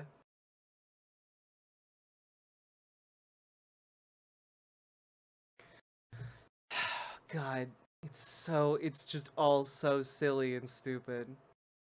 It's all so silly and stupid. Like, I'm sorry, even policies that Donald Trump is unilaterally implementing and like the policies are just so dumb. Like, I wanted to end the segment there, but like, dude's literally going on his Truth Social and starting October 1st, 2025. That's like 4 days from now. Okay. We will be imposing a 100% tariff on any branded or patented pharmaceutical product unless a company is building their pharmaceutical manufacturing plant in America. Is building will be defined as breaking ground and or under construction. There will therefore be no tariff on these pharmaceutical products if construction has started. Thank you for your attention to this matter. And it's like, oh, okay. Like, you guys all realize you're being fucked, right? I had coworkers who knew I was a Democrat, or thought I was, so one of them kept teasing me about Biden being a doddering old fool. Lol. My, how the turntables have turned. Thank you for the $5 super chat, One-Eyed Heathen. Because, like, this reads as a joke. This reads as a joke, but in reality, what this is unparalleled levels of corruption. That is just being done out in the open, and it's just not even a news story anymore because of the amount of shit that comes out of this administration nonstop. You know? I can't wait for this shit to be over and we can resurrect our king. King Oliver Moses I.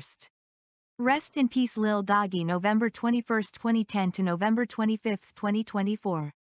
I miss you, Pumpkin. SADGE. I'm sorry, Smelanie. Rest in peace, King Oliver will be missed. Thank you for the $5 dono. Very much appreciated. Nathan Nielsen, I don't know. That's between you and YouTube. I can't fix that. If you jump over to the Riverboat chat, the donation tool does work. Just riverboat.gg. But yeah, basically, guys, right after his announcement that like acetaminophen, Tylenol causes autism, you know, oh wait, Suddenly oh man, all of the non-generics are doubling in price to get them in here. That's, oh my god. I guess someone who would say owns the generic version of a drug manufacturing process, guess they might make a lot of money. Hey, remember when he suggested that the generic, like the drug that in its generic form is folinic acid? A folic acid supplement? Remember when he suggested that for treating autism? And now suddenly all of the meds that are non-generic are being taxed unilaterally by the president? Man, it really seems like anyone who has stocks in these companies or, you know, ownership stakes in these companies is set to make a killing. It's so crazy. Oh wait, that's a lot of people in the administration? That's so weird. If only we lived in normal times and someone could investigate that. Very blatant abuse of power. Hey, you know how the current First Lady of Florida, who has had cancer and survived, is now going out in front of people and telling people that they should buy ivermectin to treat their cancer? Huh. I wonder if that's at all related to the business interests of a lot of members of Congress or prominent political figures on the right who, you know, directly stand to profit from people buying ivermectin. Huh. It's almost like it's all a goddamn grift at your expense. These people are trying to rip you off. And so many people are just unwilling to see the con. It's crazy. The fact that the thing that shocks me the most in our current times is the fact that so many of my fellow countrymen are just falling for the goddamn cons. It's crazy. Like, how do you guys get through the day when you're this much of a mark? Like, it really makes me think that, like, other adults in this country don't have, like, object permanence. Like you put like a bag over their head and they're just suddenly like, oh, guess the sun went down. Time to go to sleep. Haha. Where are you? You're hiding from me. It's nuts. It's nuts.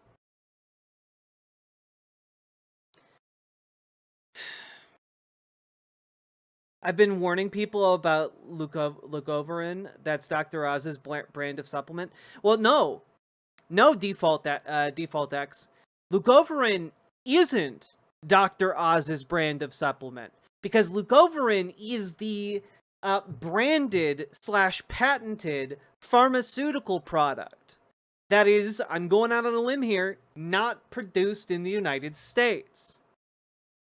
Dr. Oz, however, owns the generic. And the generics in this executive order, they don't need to be produced on American soil. My grandma and I had long conversations about World War II. I share your shock at the fact that people are walking right into this with open eyes.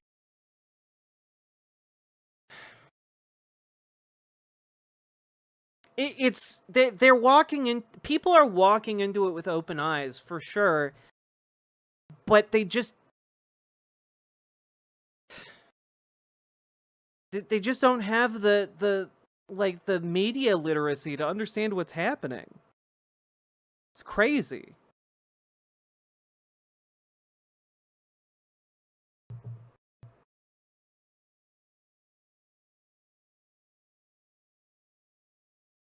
I just forced you what to believe. No, stop it.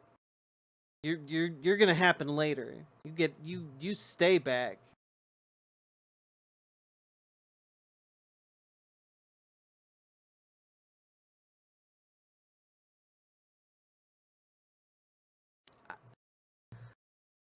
Rudyard jump scare indeed. Stream is almost over? Nah, Donkey Man, stream is not almost over.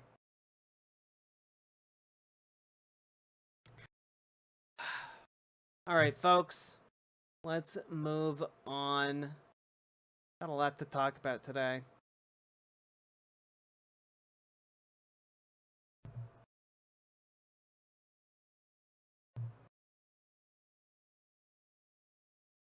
So, folks, I just want to point out that, wait, by the way, having an editor has helped the channel so much. You're pushing out videos pretty much every day now. Give her a raise for all this work.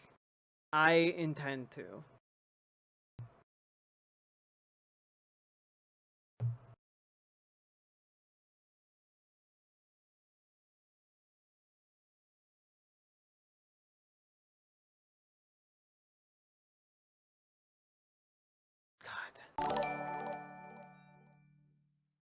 There's been so much bullshit lately that I didn't even know about that about the First Lady of Florida.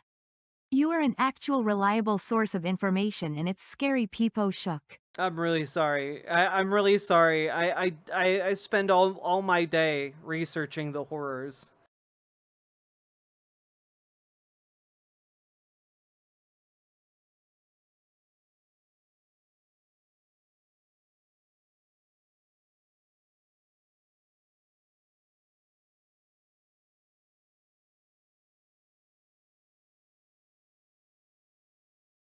Thank you for standing up for the little people, Jack. Genuinely. Always. I'm pretty little myself. The Humira I take costs $14,000 for 2 doses? Jesus.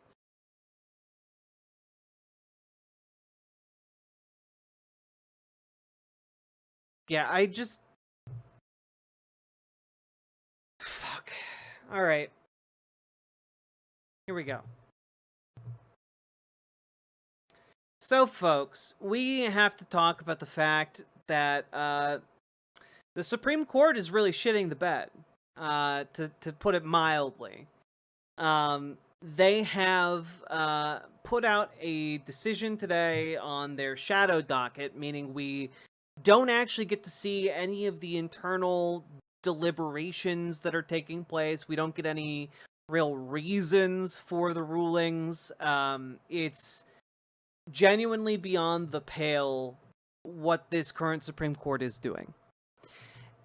It's not a surprise per se, but the implications for this particular outcome are extraordinary. Just absolutely extraordinary.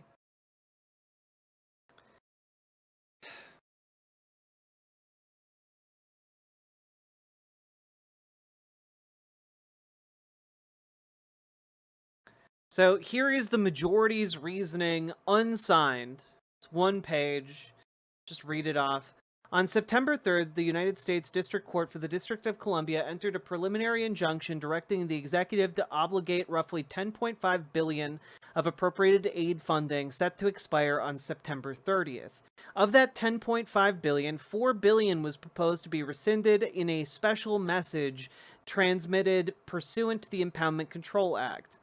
After the District Court, the United States Court of Appeals for the District of Columbia Circuit denied stays of that order, the government filed this application to stay the District Court's injunction. The application for stay presented to the Chief Justice and by him referred to the court is granted. The government at this early stage has made a sufficient showing that the Impoundment Control Act precludes a respondent's suit brought pursuant to the Administrative Procedure Act to enforce the appropriations at issue here. The government has also made a sufficient showing that mandamus relief is unavailable to respondents. And, on the record before the court, the asserted harms to the executive conduct of foreign affairs appear to outweigh the potential harm faced by respondents. This order should not be read as a final determination on the merits. The relief granted by the court today reflects our preliminary view, consistent with the standards for interim relief. So, basically, to kind of bring that all down. Mandamus? Whatever. Basically, to break that all down, the Supreme Court is basically saying, look, it's not a final decision. It's just like our preliminary read on it. But we're going to grant you that stay, i.e. you don't have to pay that $4 billion in foreign aid that Congress said bindingly, with the power of the purse, that needs to be spent. Okay? To just...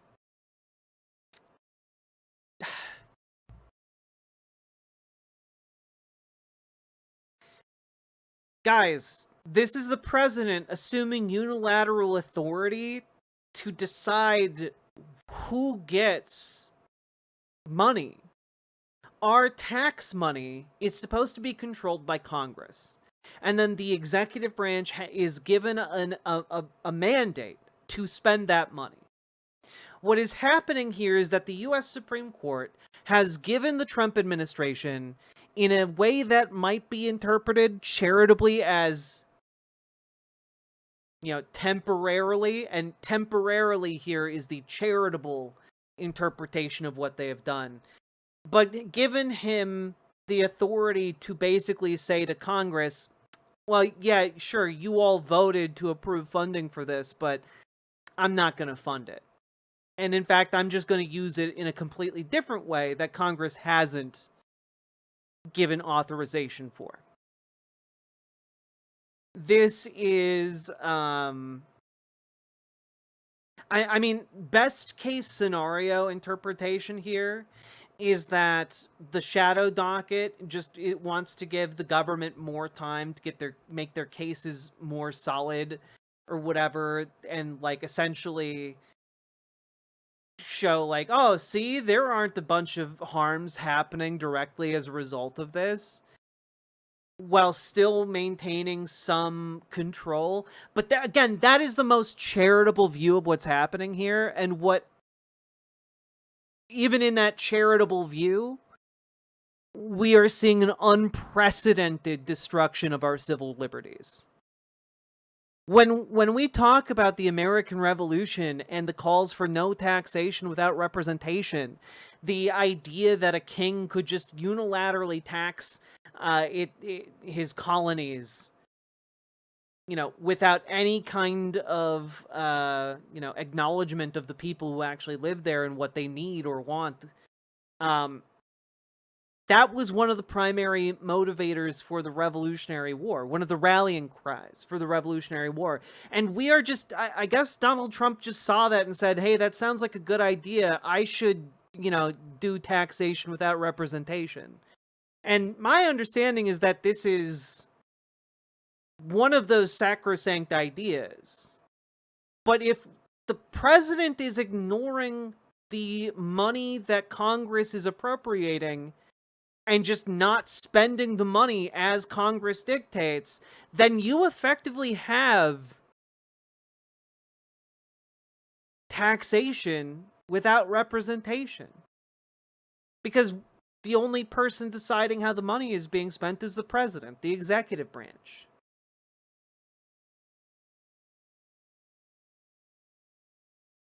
Republicans are completely complicit with this attempt.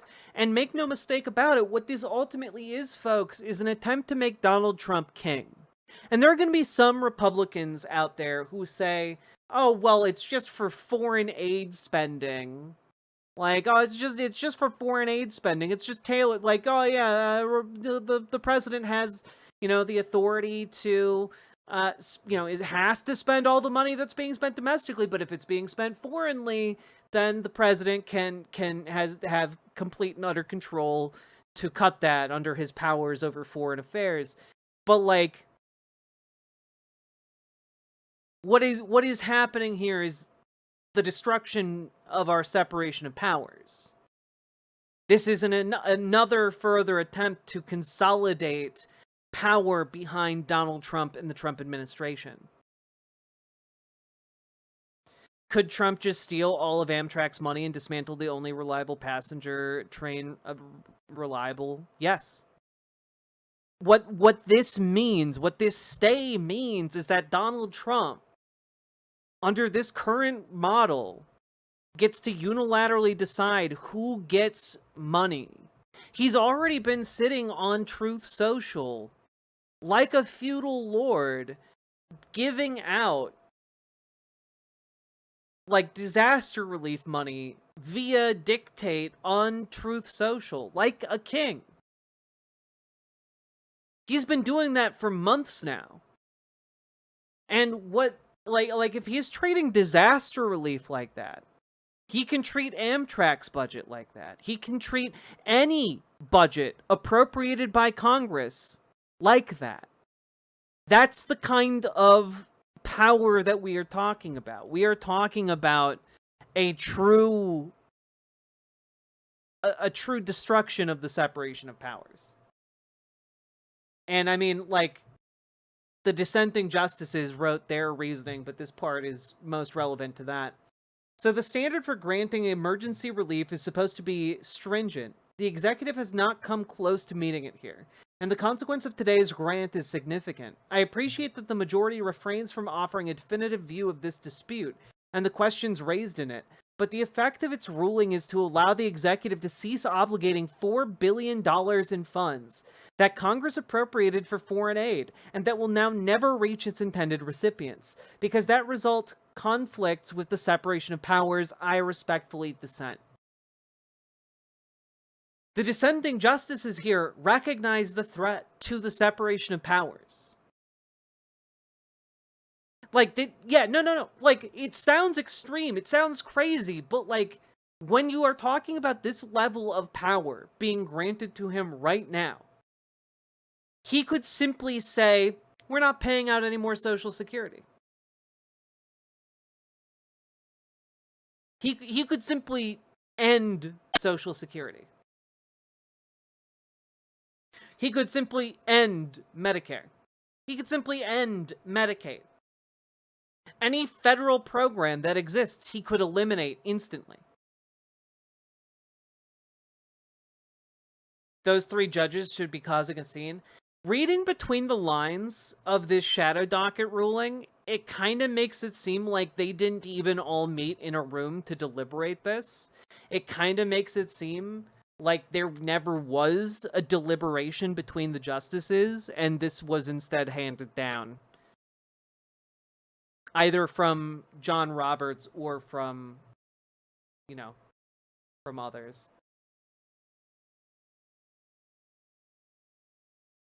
I mean, this is going to result in untold numbers of people suffering, dying, starving, for no reason.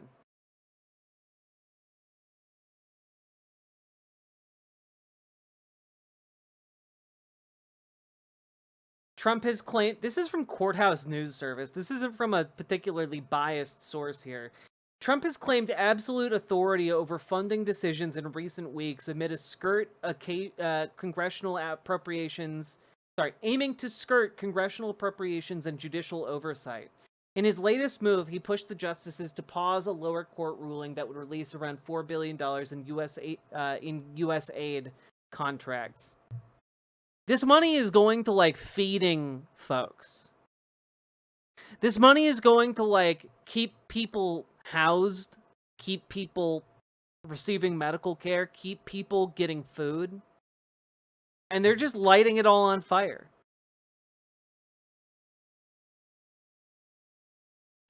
And, I know hypocrisy is just... Republicans just don't care about it anymore. But, like, I don't know. It just kind of seems to me that maybe somewhere in John Roberts' heart, that hypocrisy should start getting louder. Here is something that John Roberts wrote in 1985. 50 years ago. Right? No, 40 years ago. God, my brain is not great. 40 years ago. Under the subject of impoundment authority. Huh. Weird. Wonder where this is going. Chief Justice John Roberts and Chief Justice Roger Taney are racing to the bottom of the worst Supreme Court justice in his history. Pepe mods asterisk asterisk asterisk asterisk those asterisk asterisk asterisk asterisk asterisk asterisk asterisk biatches. Indeed. I agree. And Smelanie, thank you for the $5 dono. David Chu asked our office for general information on the president's impoundment authority. He originally asked Joe Wright for such information and was provided the packet at tab A, but thought a clearer exposition was necessary. I talked with Chu to obtain some sense of what he was interested in, and he indicated that the issue of impoundment was raised in general discussions of how to achieve budget goals. The attached memorandum simply outlines the requirements of the Impoundment Control Act of 1974.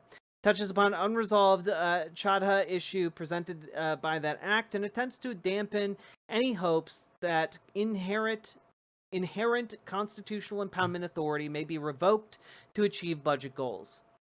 May be invoked to achieve budget goals. A note, as noted in the memorandum, the question of whether the president has such authority is not free from doubt. But I think it clear that he has none in normal situations, and we should discourage Chu and others from considering impoundment as a viable budget planning option. Our institutional vigilance with respect to the constitutional prerogatives of the presidency require appropriate deference to the constitutional prerogatives of the other branches, and no area seems more clearly to the province of Congress than the power of the purse. This is literally the opposite of how he ruled today. And I know, like, it just, that pointing out this shit at this point, pointing out the hypocrisy at this point, just a lot of conservatives just don't care anymore. They're in post-truth world. But in the interest of pro-truth world, this is some next level hypocrisy.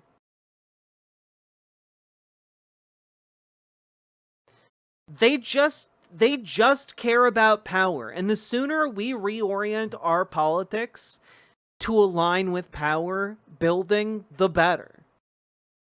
Because it's the only thing they care about, and they pursue it with a singular abandon. And our power is in organizing. Our power is in meeting with one another and working together. Their power is all in corporate checkbooks. They don't got the people to back it up. So if you want to organize, if you want to do something about this, then you should. Because we need to be able to fix this Supreme Court. And the only way forward on that is organizing ourselves. Organize on the local level, and then link up on the state level, and then link up on the national level, and build up power. So, you can do that. Join your local library. Join your local, LGBTQ center. Join your local homeless shelter. Join your local church. Foster progressive leftist politics wherever you go. And work together. Unionize your workplace. And if you don't have anywhere else, and if you don't know where else to organize in your local Dems. Get them better politics in there. Get better politics to organize your community. And if you don't want to go there... I think the last few years broke Roberts. I mean, true. He was deathly afraid of being the modern-day Taney. Trump made it unavoidable, so he's given up on the court's morality. Yeah, and just thrown it straight into hell. Thank you for the $5 dono, Paladin. But also, folks, organize in DSA. In an ideal world, plug your DSA organizing into all those other organizing avenues. Join your DSA, join your local Dems, radicalize your local political scene, get better politics, and get better politicians in power, because we must build that kind of power base. Get out of the, desire to sit around and be the most correct person in the room. Figure out how you guys are going to form effective political coalitions in your local area, because that's what we need. Who is Robert? John Roberts is the Chief Justice of the current Supreme Court. We're still valuing democracy, though? Yeah. But that democracy needs power behind it. We must be its backbone. And no one else is going to stand up to do it. So stand up loudly, stand up proudly, stand up powerfully, and get to work.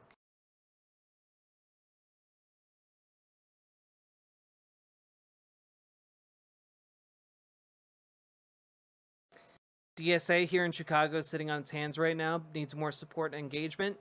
Let's get more people in the Chicago DSA. Let's fucking go. Yeah, make a T-pose if you must. Indeed. But I know things are bleak, but we can, in fact, deal with this. We can, in fact, meet this moment. It simply relies on us being willing to do the work that it takes to organize, to show up, to be in solidarity with each other, and to have each other's backs. So, with that being said, well, let's move on. Remember to like, comment, and subscribe. Always feels weird saying that.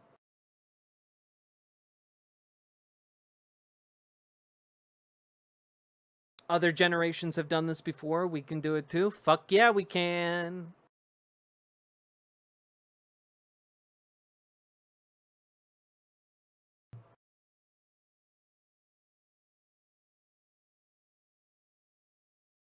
Did the founders really believe in democracy anyway? I think they believed in a form of democracy.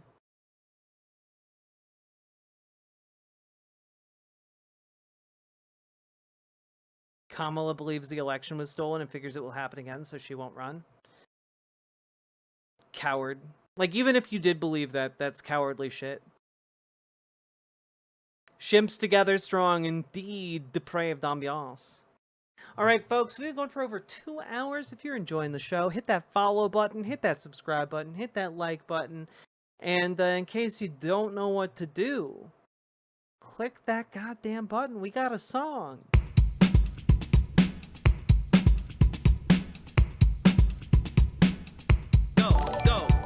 Click the button. Click the button. Click the Unironically, Andromeda Archives. Click the button. Click the button. Click the goddamn button. Click the button. Click the button. Click the button. Click the goddamn button. Click the button. Click the button. Click the button. Click the goddamn button. Click the button. Click the button. Click the button. Click the goddamn button. Click the button. Click the button. Click the button. Click the goddamn button. Click the button. Click the button. Click the button. Click the goddamn button. Click the button. Click the button. Click the button. Click the goddamn button. Click button. Click button. Click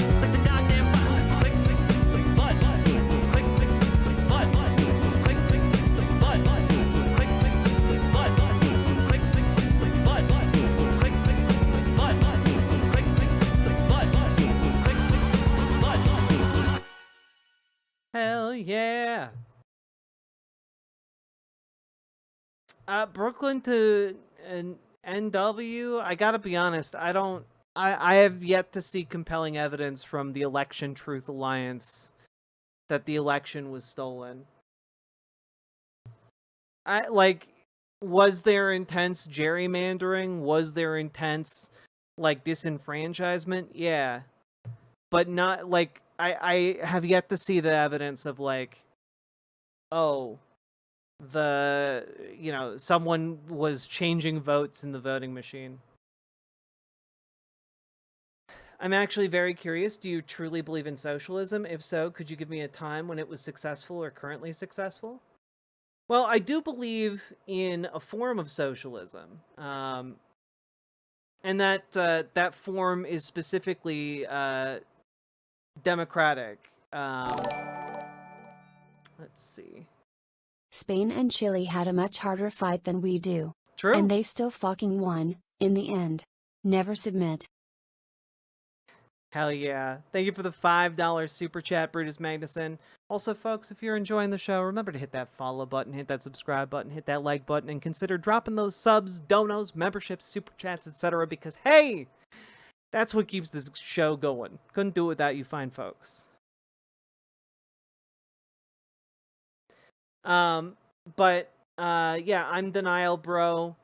I support like democracy as a core principle. I think democracy is good if we're going to be organizing amongst ourselves, right?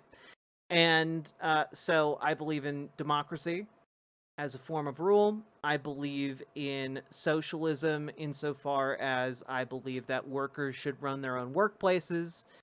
And we actually have those structures here right now in the United States. They're called democratic worker co-ops.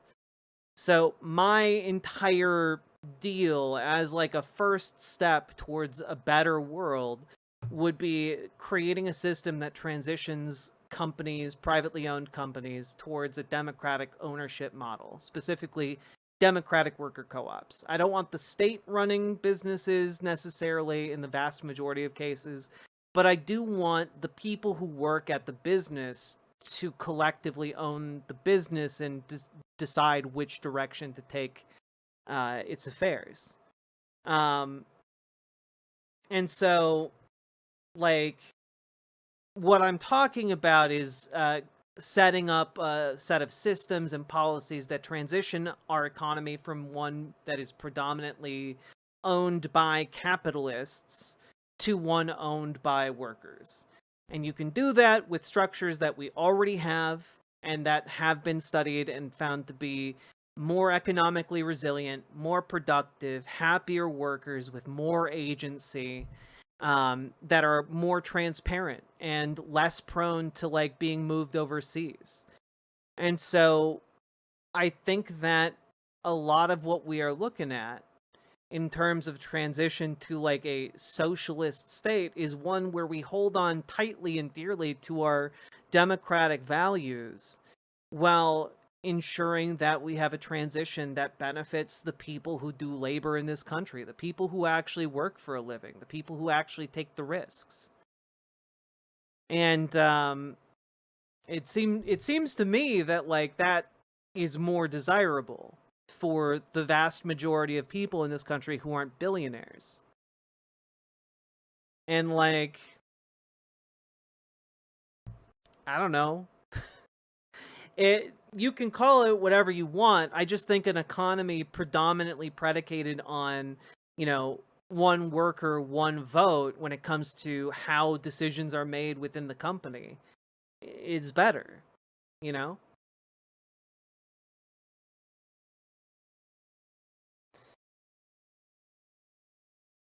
Hello, Snake Eyes.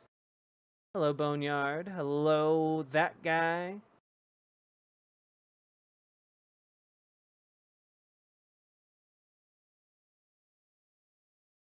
Honestly, you can reform the economy in that particular way by modifying a single document. The corporate charter can be reformed to pass ownership directly to workers. Exactly, Penny Ante. Like, I think there are a lot of pretty simple changes we could make to a lot of laws that could get us to what I'm proposing as like a first step, you know, and like any kind of journey to a better place, it's going to consist of many other steps, and what those steps might be, you know, you don't know, you know, in advance, but we can at least take the first one in a tried and true direction.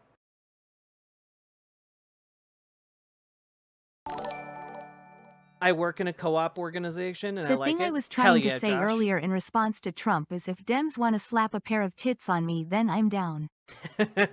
Hell yeah, the feminization camps will come soon, inshallah.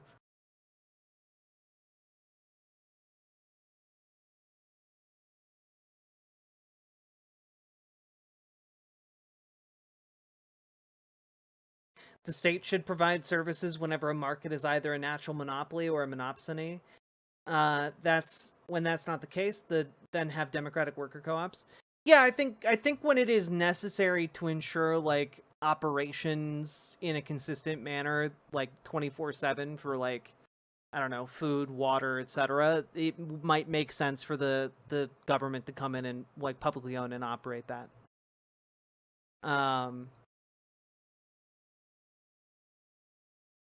Boo, boo, boo. To get massive social democratic transformation of the workplace, you need Marshall Plan level of re-education of America. I don't even know that you need... I do think that getting the public support behind a set of policy proposals like that would require a massive amount of organizing. But I think we can do it without even, like, a massive... I don't know... like a massive re-education of the population, right? Like, when you had company towns where everything in the town was owned and operated by the company, and like the only materials available to you were that provided by the company, even people in those areas wound up figuring out, hey, wait a minute, I'm being screwed over, and hey, the way to get not screwed over is by working together to maximize our bargaining power in some kind of union. Like, people have figured this out even without in-depth training or knowledge of theory. And I think that we can, in fact, create a movement that is able to grasp the fundamentals of this. I reject the idea that, like, you know, average Americans can't understand oligarchy.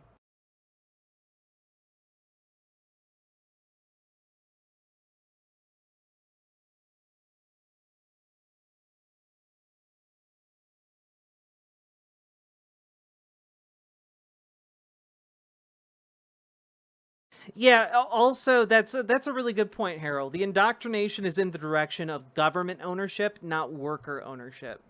Because, yeah, it's really easy to imagine some pencil-necked nerd in the government mishandling your company or your workplace. But it's a lot harder for you to imagine, you know, Jeff, the forklift operator, you know, doing the same thing. You know, you know Jeff. He's been to Christmas with you and the girls.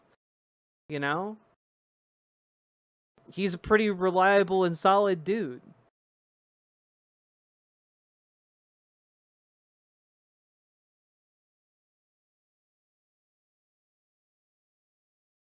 So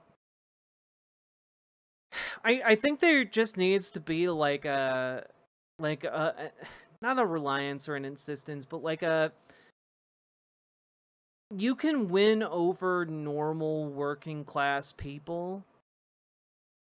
I don't think we need to like break them of their indoctrination. I think there just needs to be, you know, a material push behind them finding common cause with others in their community. You know? Does that make sense? I think so.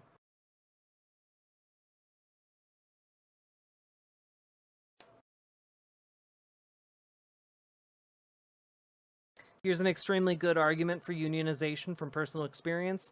Think of the highest raise that you've ever gotten in a job in which you're paid hourly.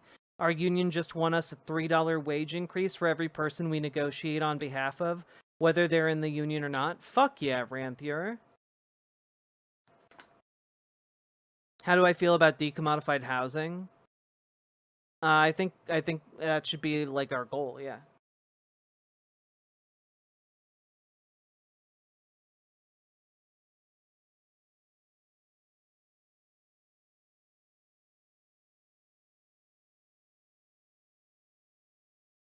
How are we any different from the oligarchs? Replace one elite for another?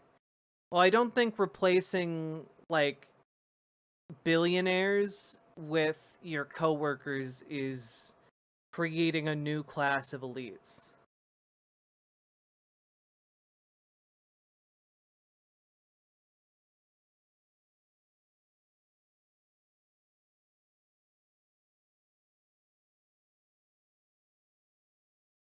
Turtle Boy, how is that relevant? How are we going to be any different? How are we any different from the oligarchs? If we control the working people by pushing them? What are you talking about? I'm not talking about pushing them. I'm talking about talking to them. And when you're saying, like, you're going to control the working people by pushing them, I'm saying, like, yeah, you talk with your coworkers. I'm sorry, is one coworker talking with another coworker the same kind of control that a billionaire who owns like multiple news outlets on a national scale and like 80% of the television stations? Is that the same? Because I don't think so.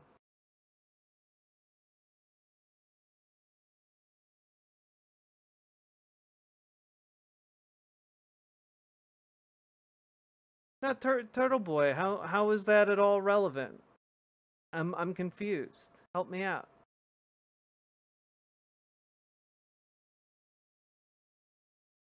Do you think everyone is capable of the same level of comprehension? More or less.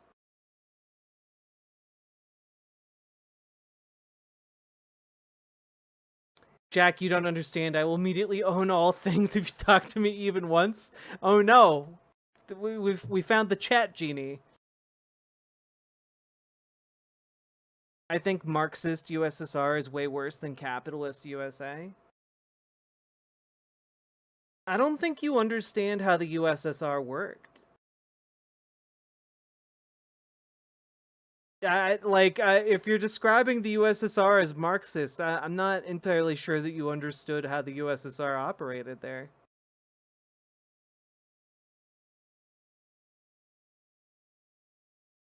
They nationalized their resources. Yeah, just quick thought experiment here. What does communism consist of? Just out of curiosity. What are like the three main components of communism? Just as laid out by Marx and Engels in the Communist Manifesto. If you're gonna throw around the word Marxism, what does it mean when they were, what were the three pillars they put out there? Just out of curiosity.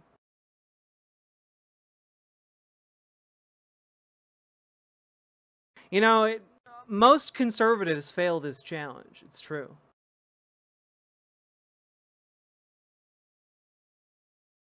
Femboys, vodka, and Russian accents. God, that'd be so cool if it was true. An ideology we can all get behind. Group ownership of the means of production? Nope, that is incorrect, Alan Shepard. Peace, land, and bread? Nope.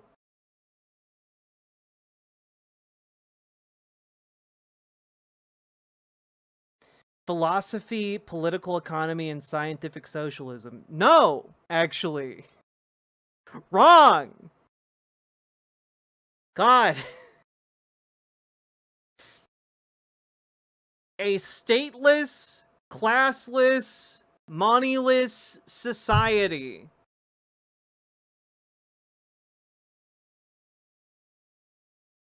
Stateless, classless, moneyless society.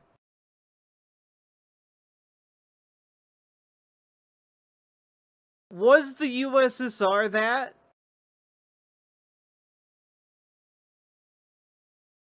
Was the USSR a stateless, classless, and moneyless society? No! No, it wasn't! Now, I'm gonna ask, like, when Marx is talking about classless society, or like a society in which capital ownership moves from capital owners, you know, capitalists, people who own capital, to the working class.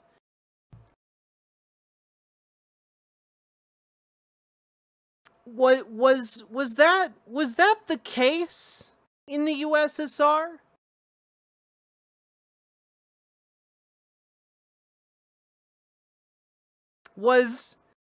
Did the workers own their workplaces in the USSR?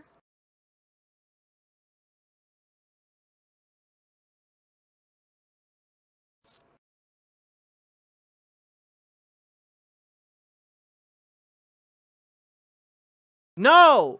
No, they didn't. They did not, in fact, own their workplaces. So my argument here is that, by and large, nationalizing industries is not socialism. That is not that is not a socialist idea. That is not a workers are owning the means of production situation. That is the state owning the means of production. You have replaced a board of directors for a company with the elected or appointed officials of the state. These are two very different situations from the workers who work in the workplace, in the factory, owning it. That is very different from the capital owner owning it. That is very different from the state owning it. Okay, so we got, we don't have, like, the most... Did the USSR have money? I'm a little fuzzy. Did the USSR have money?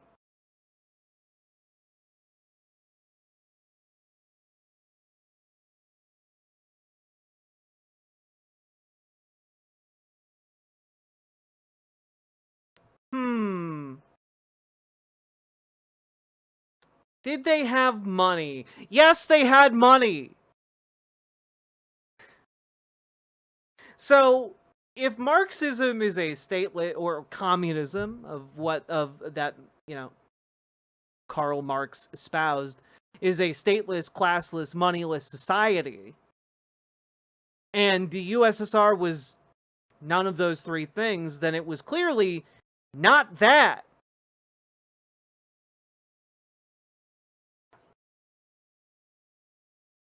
So when you start throwing around like, oh yeah, Marxist USSR, you're kind of showing your whole ass. You don't know what you're talking about. Now, you can disagree that a stateless, classless, moneyless society is impossible to achieve. But then why hide behind lies? Why hide behind misrepresentations? You know, like, that's what gets me, right?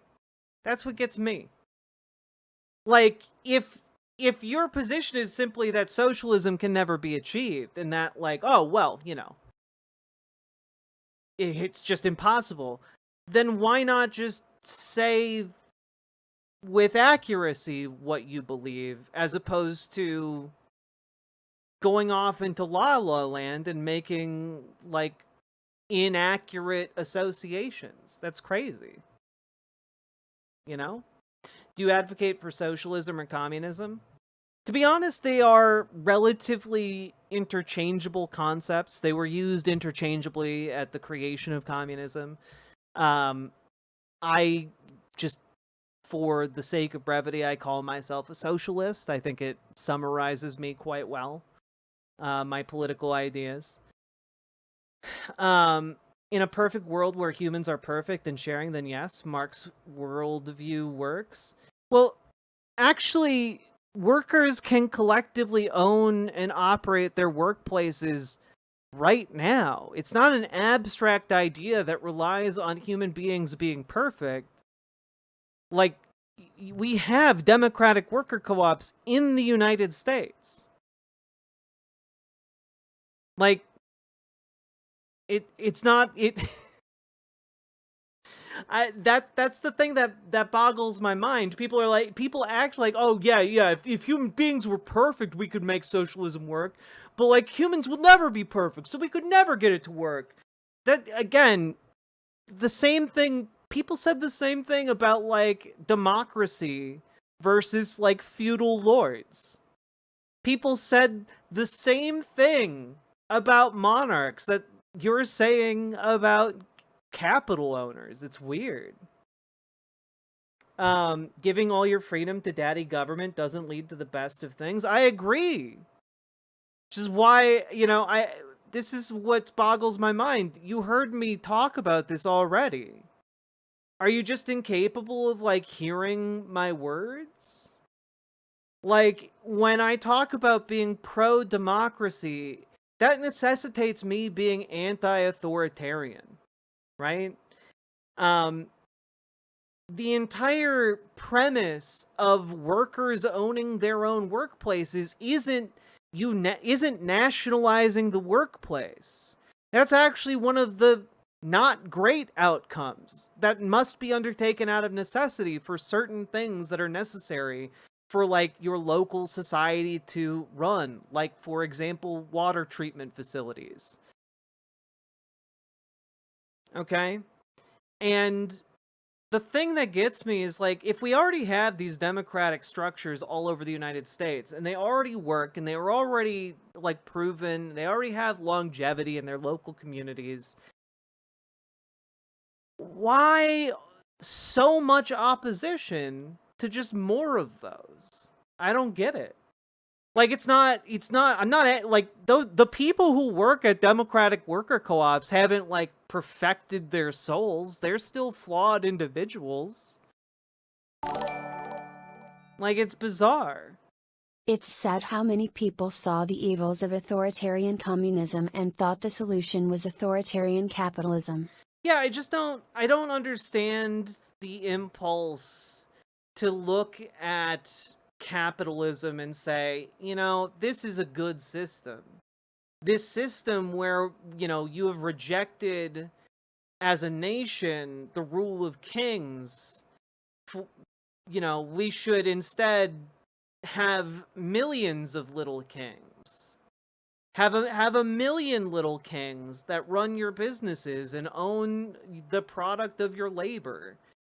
This seems to me deeply silly.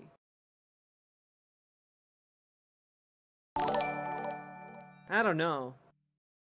Fun fact, in Arizona, most power companies are worker co-ops because they work better, and if you're without power in Arizona, everybody dies.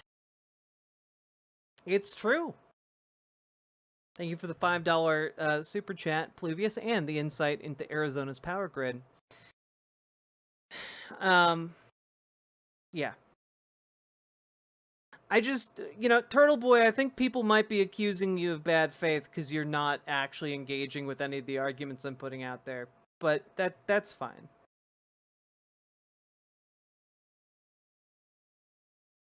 Let's see. Worker co-ops are proof of concept. Exactly. I just think that it should be, like, they should be, like, made the predominant mode of economic production in our country.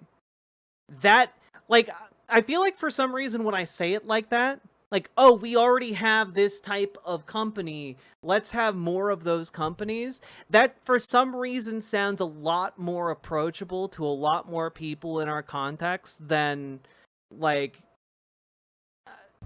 you know, just about anything else I can say.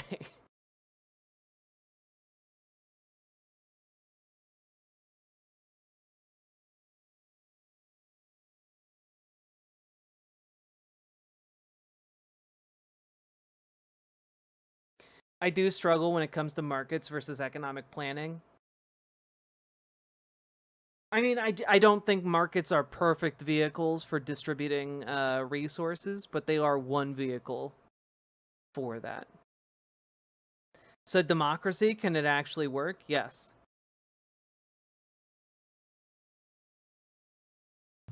Where would you get the startup capital for a new worker co-op? Excellent question. Because I was thinking about this for a long time, and I think the best avenue for startup capital for worker co-ops is the government. Like, I think that in terms of what the government is incentivized to give out loans to, democratic worker co-ops are like the #1 thing the government should be interested in funding. Like, I'm sorry, if you have a democratic worker co-op car factory, right? That car factory isn't going to pack up and move overseas because it's owned by the people who work there. They're not going to vote to offshore their own jobs. You know? Like, the worker, like, they're gonna build their roots there. They're gonna live and die in that town. They're gonna have better rights within that company. And so, like, on top of that, because they're more transparent, they're going to pay their taxes. They're not going to, like, offshore all that money in the Cayman Islands somewhere. They're going to keep it local. They're going to spend it local. Okay? And then, on top of that, if you need a vehicle and you, like, well, you know, maybe the big banks would stop the loan program from going out or skim too much off of it.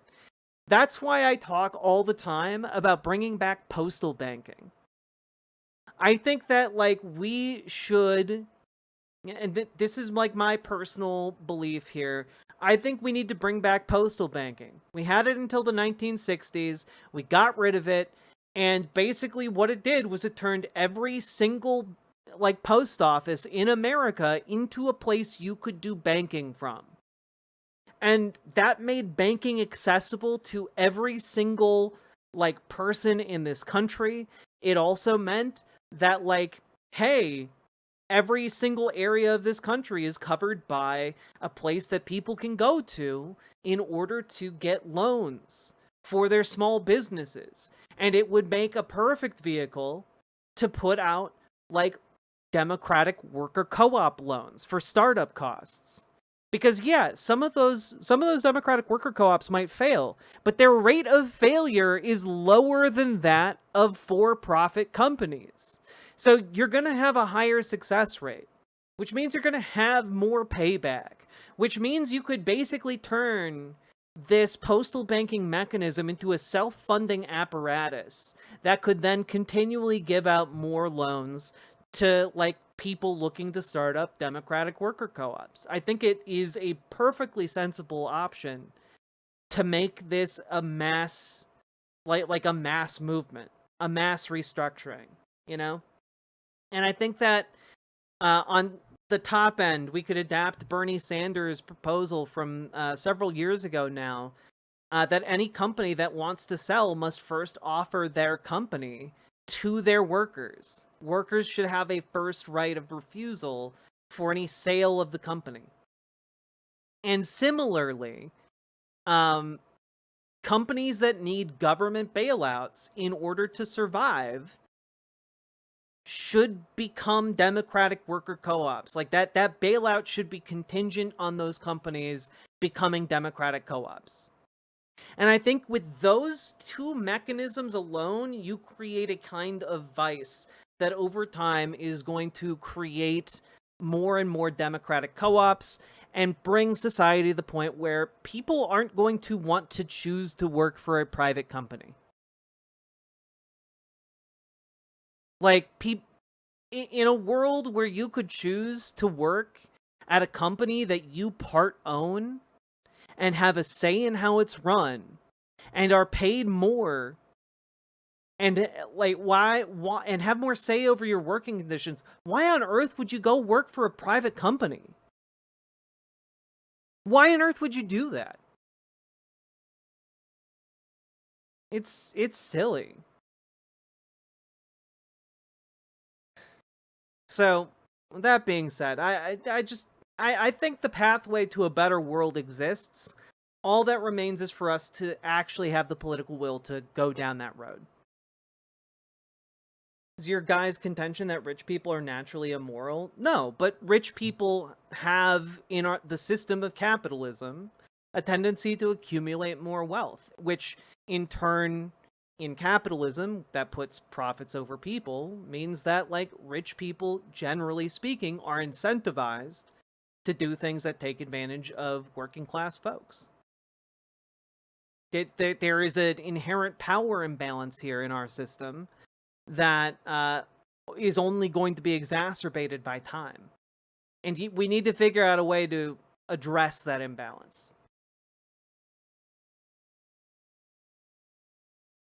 Capitalism as a system encourages people to break taboos and break laws. It is an economic system geared towards injustice.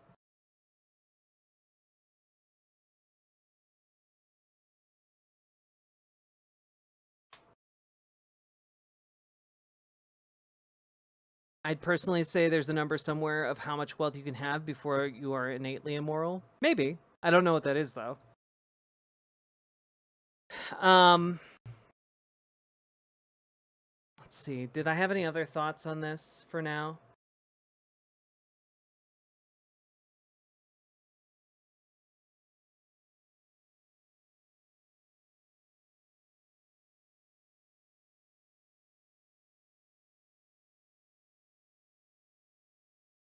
God.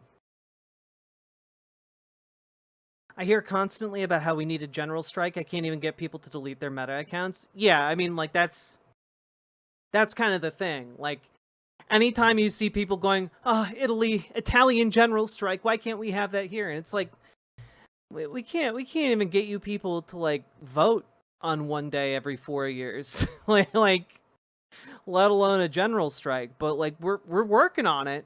We're working on it. But a general strike requires an immense amount of coordination.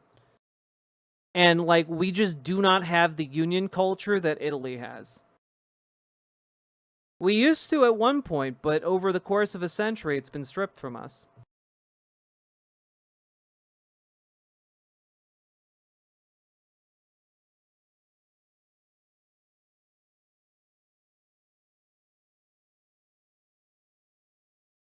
We haven't built the infrastructure, and a good chunk of American culture is a bit too selfish and short-sighted.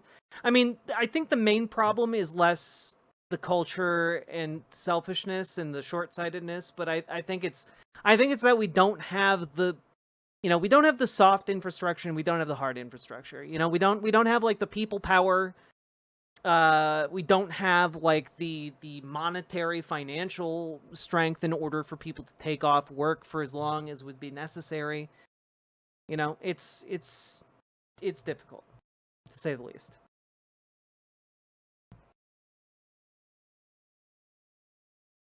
Do I support universal basic income? I was torn on that for a while, mostly because Andrew Yang introduced me to that idea. But, like, the research I've seen come out about it indicates that universal basic income is generally really great. So I'm not opposed to it. I would want to know more about how it would be implemented and the protections that would be in place to prevent that, like, that amount of money from being hoovered up by like, landlords. I would want to know more about the protections to prevent that from happening.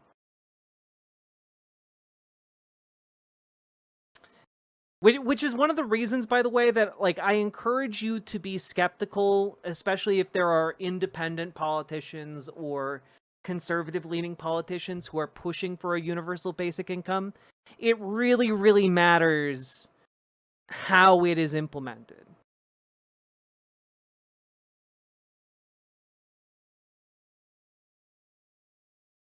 The money is already being hoovered up by landlords? Well, yeah, exactly. What on earth? The government invented the iPhone? Government research invented every component that was in the iPhone. Without government research, none of the components that make the iPhone work would work.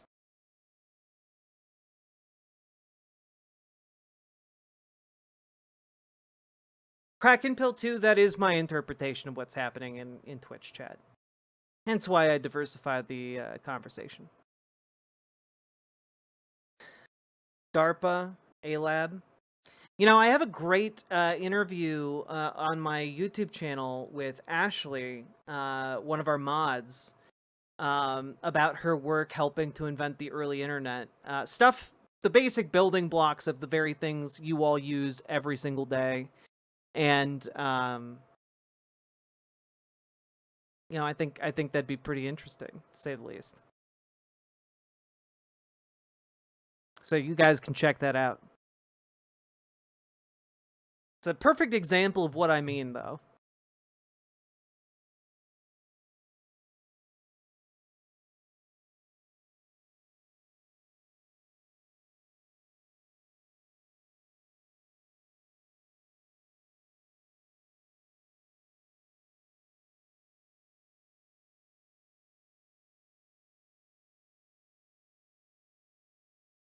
I'm locked in now. I'm here and queer and speaking to the chat. Welcome, Straw Clap Kempo.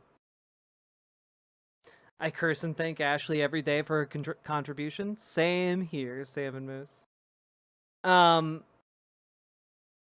Does anyone recall the title of that video? I put it out relatively recently. Ew, I was white. Oh, Lily Love Stuff. Thank you for the tier 1 sub. Very much appreciated.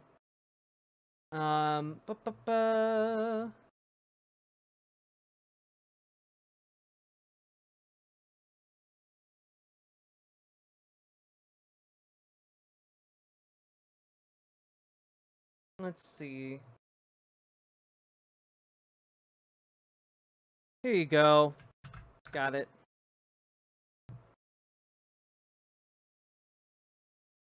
Oof. Are you ADHD? Don't know. Probably. I drink a lot of caffeine. Folks, before we continue, we've been going for almost 3 hours now. If you've been enjoying the show, hit that follow button, hit that subscribe button. And you know, I gotta be honest, maybe that would make a good segment. I don't know if you guys like hearing me ramble about worker co-ops for like 30 minutes, but we certainly can throw that in. Autism and ADHD go together pretty regularly. It's true, they're BFFs.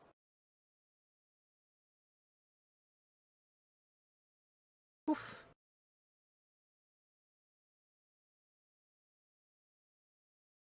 Rich equals immoral by nature? No. I know some people are yanking your chain in Twitch chat, Turtle Boy. Mostly because you're asking some pretty... You're making some leaps and assumptions that are pretty funny, I think, to some of the people in chat. But no, being rich doesn't mean by virtue of being rich you are evil.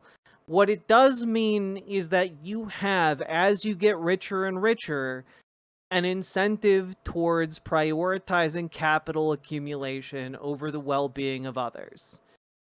That's... like, that's what it means. That there are... Under capitalism, there are incentives to abuse the power you have over other people in society by virtue of the capital you own, in order to acquire more capital. The more capital you have under capitalism, after all, the more power in society you have. And again, the farther away from death you are in kind of the abstract sense of like, money is able to essentially buy you out of a lot of jams. So like, what people are saying is that, like, no, having money doesn't make you evil. But there is a financial incentive to be evil, because by being evil, you can make more money.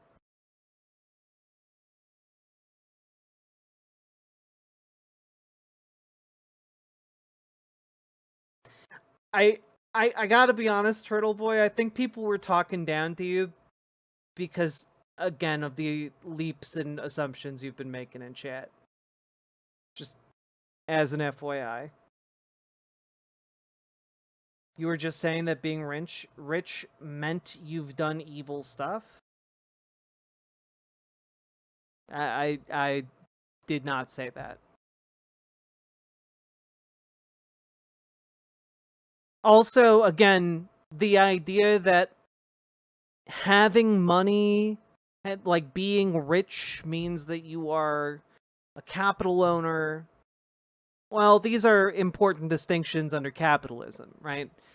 Simply being rich doesn't necessarily mean you are a capital owner, in the sense that you own like a workplace or a factory, or like the tools inside that factory, right? Like, it's one of the reasons why when we talk about like NFL players, for example, like NFL players are wealthy, but they're also workers. You know, maybe a better example would be like the NCAA. You know, NCAA college athletes. They're all workers. They don't get paid nearly as much or at all. And like, there's just a difference between being a capital owner and being rich. These are not the same thing.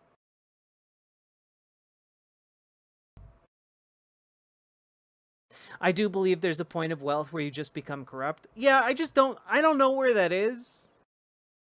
I don't know where that is. And I don't think there is a way for us to figure that out. Like, where that line is. Largely because none of us can know the contents of another person's heart.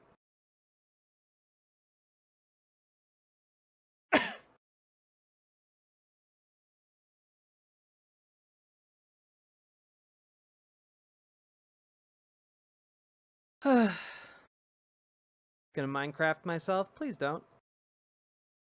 Alright. Let's see here. How we doing? How many people have liked the stream? Chat. Long time no shimp captain. Charlie Saluting face emoji. Charlie Jinmir, it's been too long. Welcome back aboard. And thank you for the $5 super chat. Very much appreciated.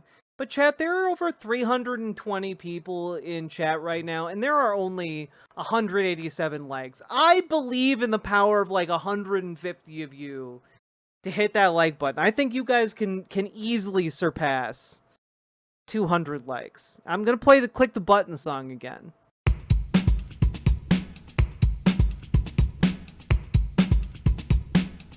Go, go, go. Click the button, click the button. Click the button, click the goddamn button. Click the button, click the button. Click the button, click the goddamn button. Click the button, click the button. Click the button, click the goddamn button. Click the button, click the button. Click the button, click the goddamn button. Who made this song? Jazz God. Click the button, click the goddamn button. Click the button, click the button. Was it AI? No, it was me. Click the goddamn button. Click the button, click the button. Click the button, click the goddamn button. Click the button, click the button. Click the button, click the goddamn button. Click the button. Click the button. Click the button. Click the button. Click the button. Click the button. Appreciate you still turning out to streams, Charlie. Song is a goddamn banger. It really fucking is.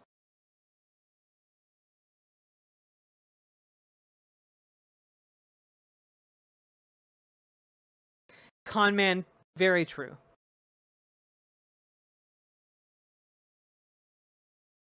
Let's see here.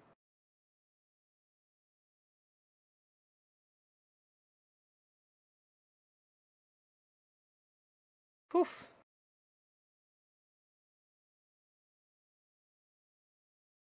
Good job. You guys hit over 200 likes. Appreciated. Well done, Warriors. And also, like,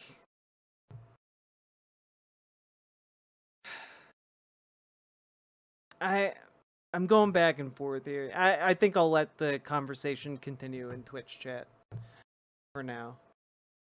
Let's take a look here.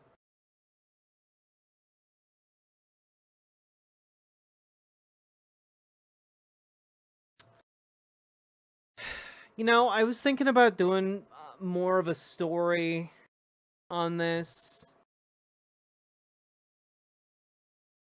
Like, I don't really feel like doing it, though. Whatever. We'll just watch it. My family and I have known for years that there are costs to standing up to Donald Trump. But we couldn't imagine ourselves living any other way. We will not live on our knees, and you shouldn't either. Somebody that I love dearly recently said that fear is the tool of a tyrant, and she's right. But I'm not afraid, and I hope you're not either. I hope instead you are engaged, you are paying attention, and you will vote like your beloved country depends upon it. Which it does. My heart is broken for the Department of Justice. But I have great confidence in the federal judicial system, and I'm innocent. So let's have a trial and keep the faith. Yeah, so the Trump administration, in an 11th hour indictment, is trying to bring a case together against James Comey, former FBI director, and yeah, it's a whole thing. I guess it is. Like, I don't know how many people actually care about James Comey, considering exactly how much he has contributed to bring us all to this point over the years. You know, he's the guy who dropped the report on Hillary Clinton like the week before the election. He then was like one of the guys who was supposed to like come out against Donald Trump, and he came out with like some embarrassing things about Donald Trump, and that was about it. But the administration these days is dedicated to petty revenge. That's essentially where we're at right now. This is petty revenge hour, and like it is very disturbing because, of course, that petty revenge is being done through an immense abuse of power that is effectively turning the Justice Department into Donald Trump's personal law house. It denigrates the institution and the I don't know, our American principles, I guess, if I'm gonna get all highfalutin for a moment. And you know, this attack is just it's comical. It's comical. I think I accidentally closed one of the tabs I wanted. Yeah, this one. Here we go. Just I mean, just listen to this. With your knowledge of like the last 10 years of political events, just listen to Stephen Miller throw this out there. What James Comey did is truly one of the most severe assaults on our freedoms and liberties that has occurred in the whole history of this nation, Sean. What James Comey did was that was the worst thing. We had slavery, man. We had slavery. We denied people their own humanity for like 150 years. We didn't allow like indigenous people to practice their religion until 1978.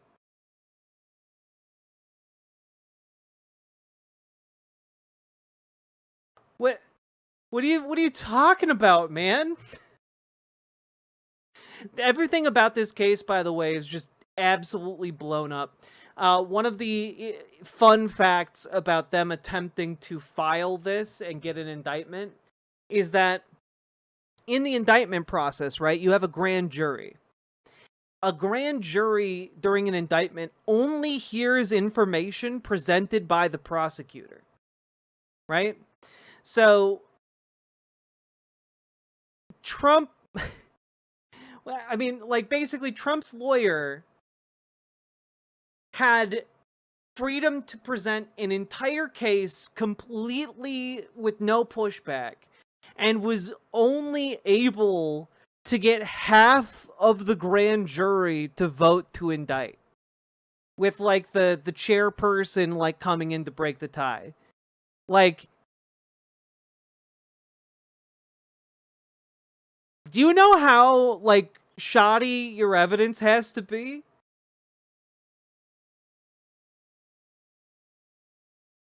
Do you know how shoddy your evidence has to be to barely get that?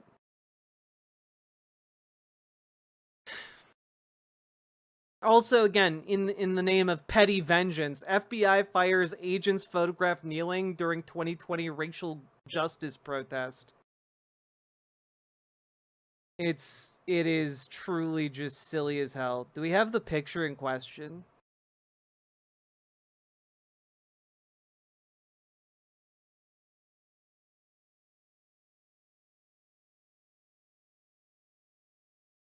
God, okay. It's just, yeah. The photographs at issue showed a group of agents taking a knee during one of the demonstrations following the May 2020 killing of Floyd, a death that led to national reckoning over police and racial injustice and sparked widespread anger after millions of people saw video of the arrest. I mean, it's not just video of the arrest, it's video of a man being choked to death on the side of the road by a police officer, but okay.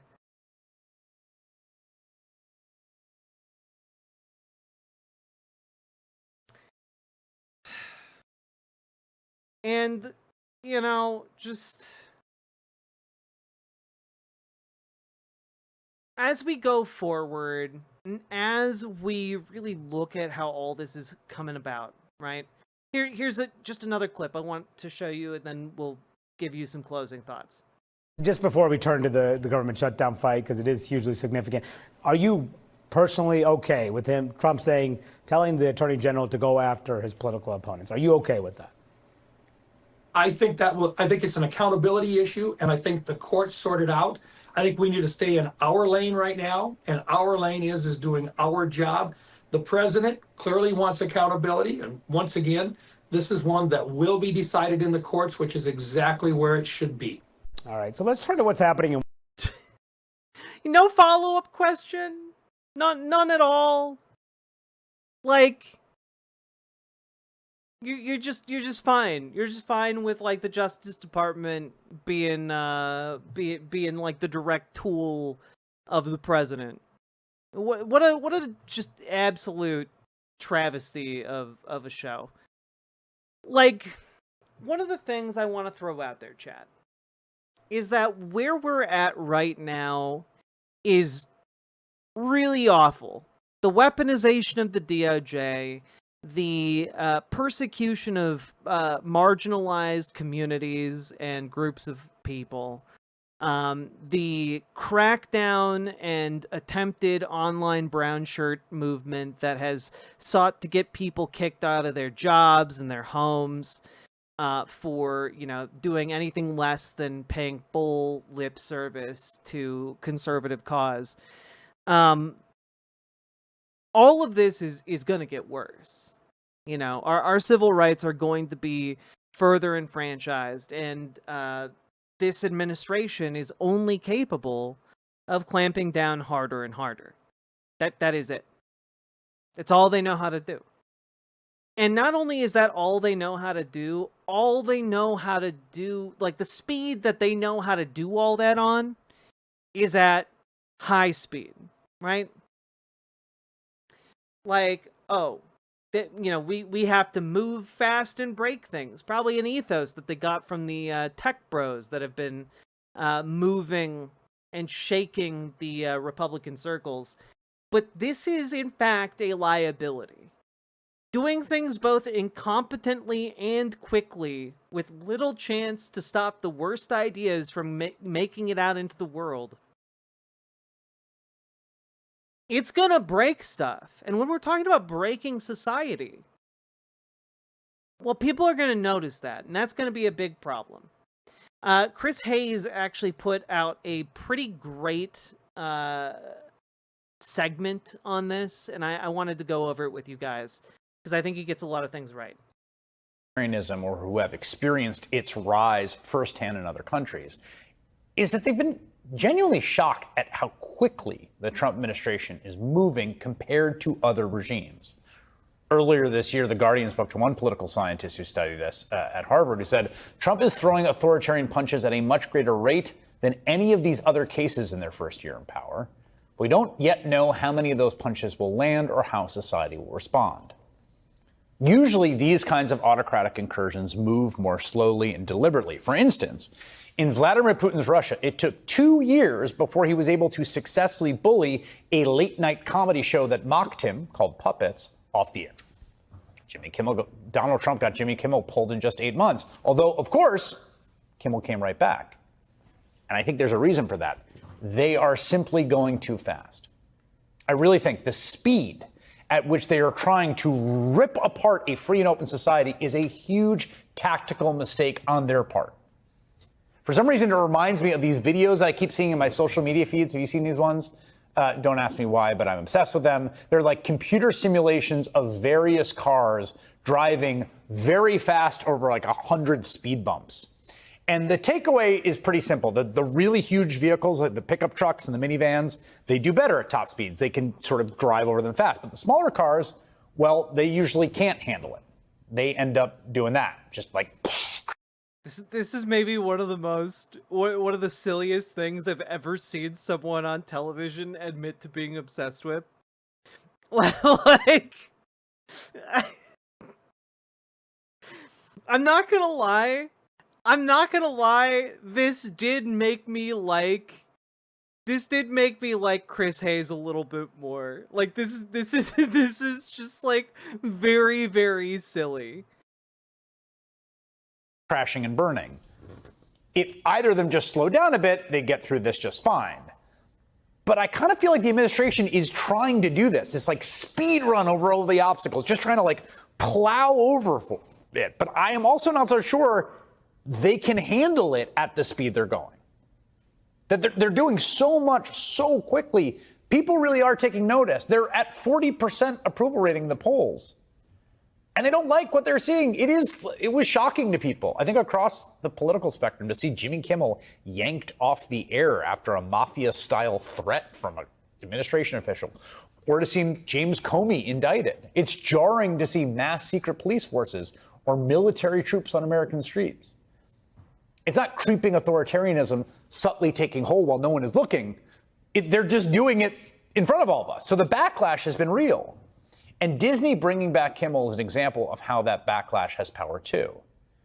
It may just be the case that one advantage for the people who so deeply want to defend American democracy and freedom is the reckless speed the Trump administration is going, because they don't actually have the public behind them. What they're doing is genuinely scary, it's genuinely dangerous, but is also very unpopular. Now, granted that Chris Hayes maybe made this argument in the gooniest possible way, but I am gonna say that I think that he does have the substance of this right, even if the example he gave was absolutely out of left field. But the issue at issue here is the fact that the current administration doing what it is doing on the trajectory that it is on, and with the material circumstances being what they are, like, has set itself up for failure.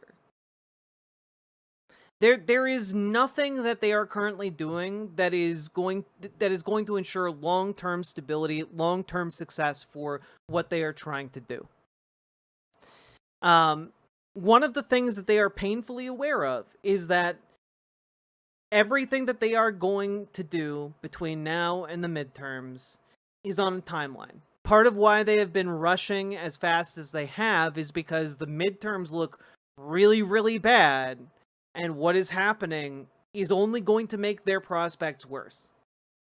And that's a big problem when your entire premise at being in power is essentially, you know, when all of us are in charge, look at us, look at how good things are. Except that, like, the AI bubble's about to pop. By this time by next summer, guys, venture capital is effectively going to run out when it comes to the amount of money that can be pumped into AI.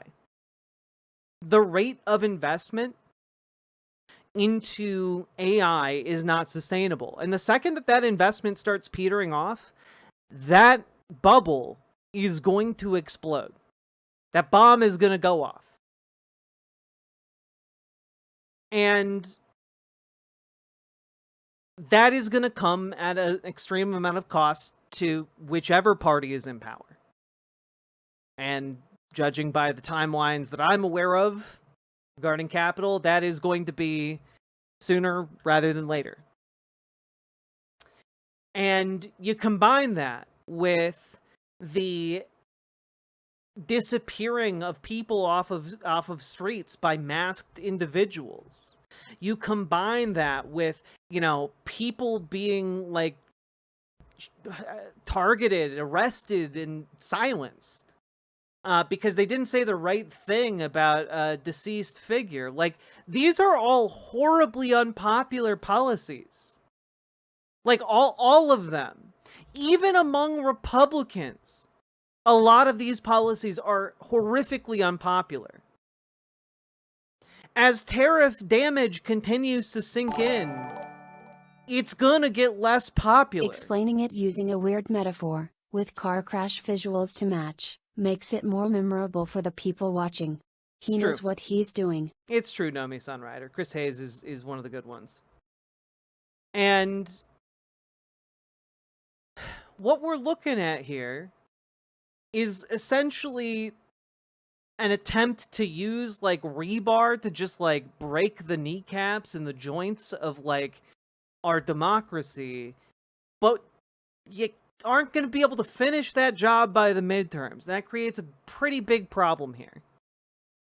And so I guess where I'm at here is that the Trump administration has been trying to do an awful lot. They got all this funding for ICE. They got all this funding for like cut from Medicaid. They got all this funding cut from all kinds of different things across the government, but like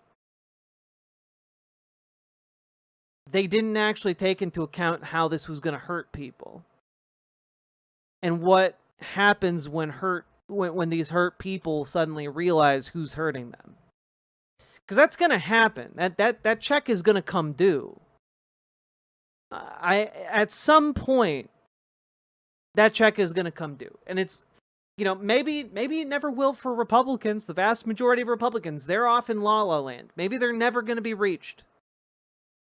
But when we're talking about independents, when we're talking about Democrats, the two groups that make up like the majority of this country, that check is going to come due.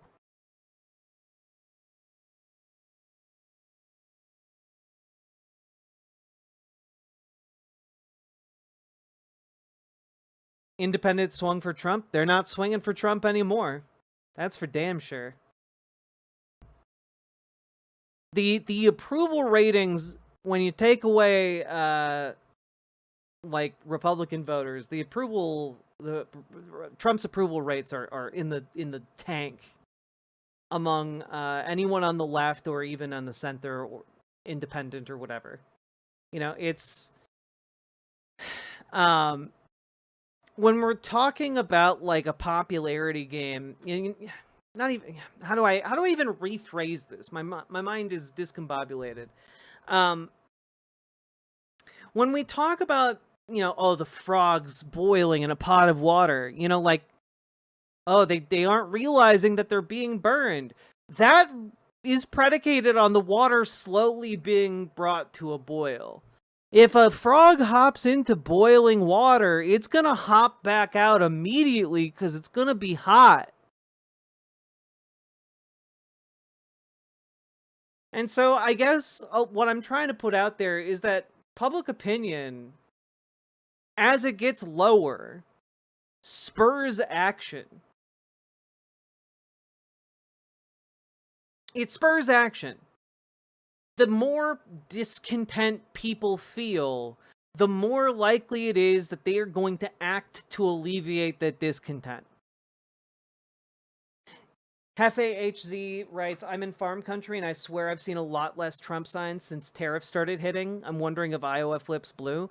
Yeah, no, I just like a month ago, I was on a trip up to the North Shore of Minnesota, right? And, to get up there, you have to drive through hours and hours and hours of deeply red parts of the state. And when I was driving up there in, before the election in 2024, there were Trump signs. There were Trump signs all over the place on that drive. doing that drive again this year, not a one. Not a one until we got off the road into like deeper Trump country, right? We saw one. And so a lot of this support is, I think, softer than some people realize.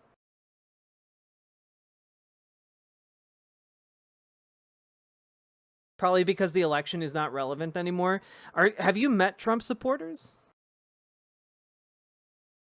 They don't take down the signs because the election's over.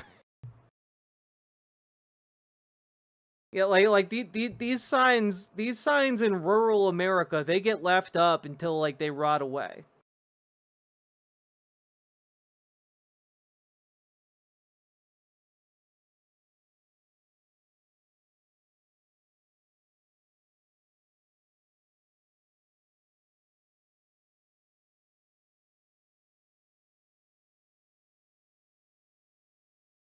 So all I'm saying is, I think that there is some truth to what Chris Hayes is putting out there, which is that the Trump administration has attempted to go too fast, has not offered the American people any actual benefit. All of the proposed benefits have actually been complete and utter bullshit, complete and utter horseshit. You know? And like,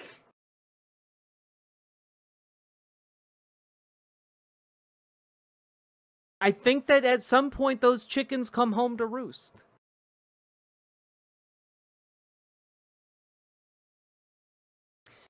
Talking to Dragonfly recently, she said her rural Democrats have exploded in people joining, talking 5 to 10 times the people as average last year. Yep. A lot of local Dems are seeing it.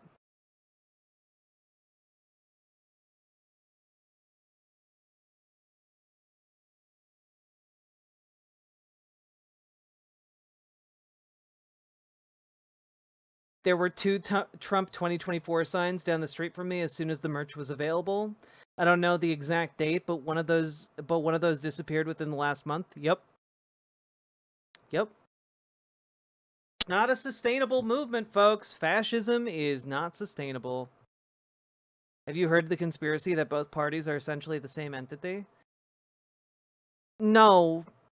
I mean, yes, but that's not that's not exactly it.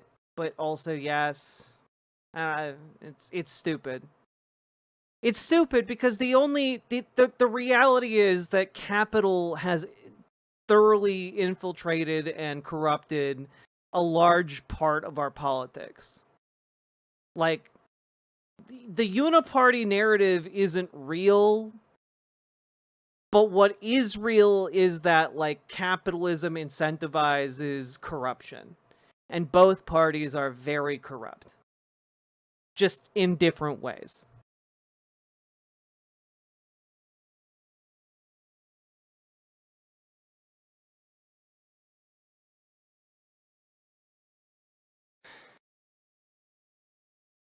So essentially the same? No. Actually.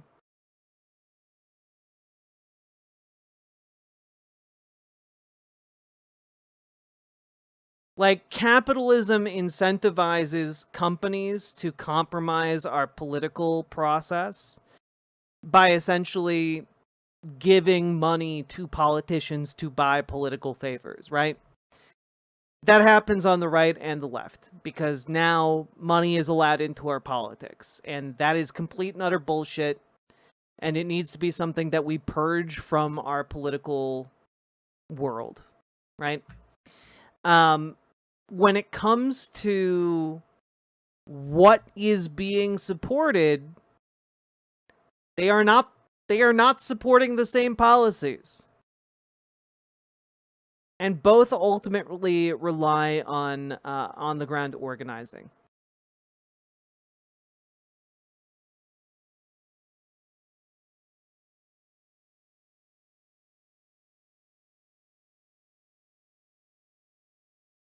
Alan Shepard, you got to stop doing the shit you're doing.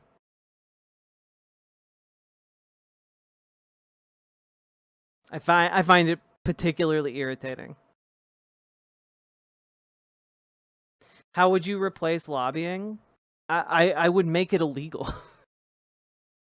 You know, frankly, I would make it illegal. I think that, like, if lobbying is to be done, it should be done by, like, you know, your constituents meet with you. You know, like, you take calls from your constituents.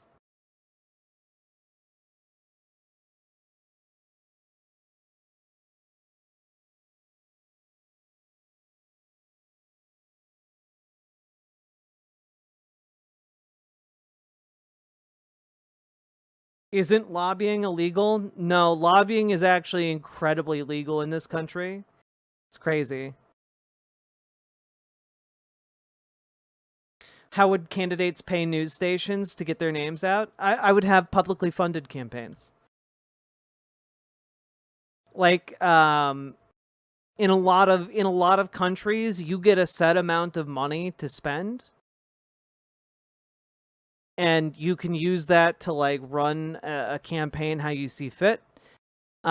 Maybe I would make small dollar donations an option to supplement your campaign, but, like,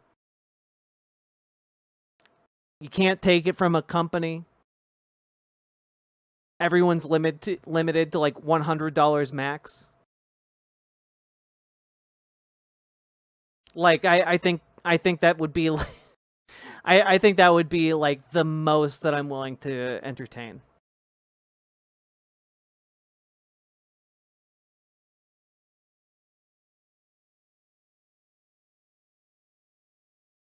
I hope Kat wins. I hope she does too.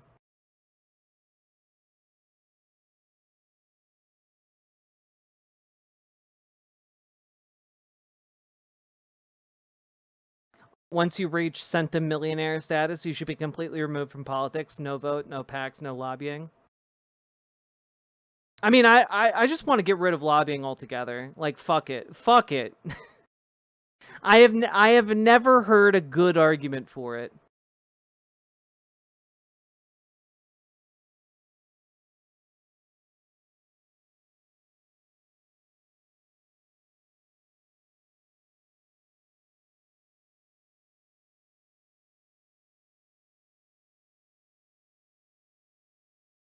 We have spending limits here in Australia, so the parties just advertise things that aren't them, but what they do, it's still a mess. Yeah, we'd have to like meet other challenges, but I think starting with the root problem and then working out from there is probably the way to go.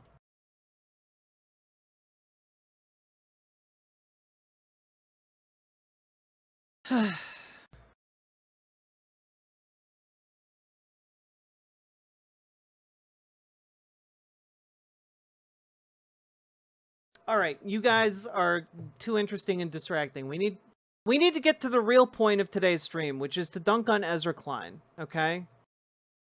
That is the real purpose of today's stream. You guys got me. I know I was being real sneaky about it. But we need to dunk on Ezra Klein. I think it's necessary. Okay?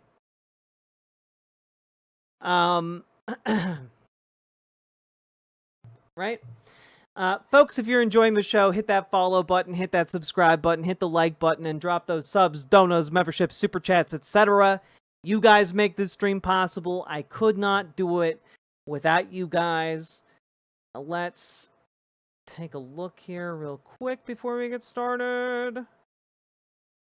Also, damn, YouTube chat. YouTube chat stepping up, killing it over Twitch and Riverboat chat. All right.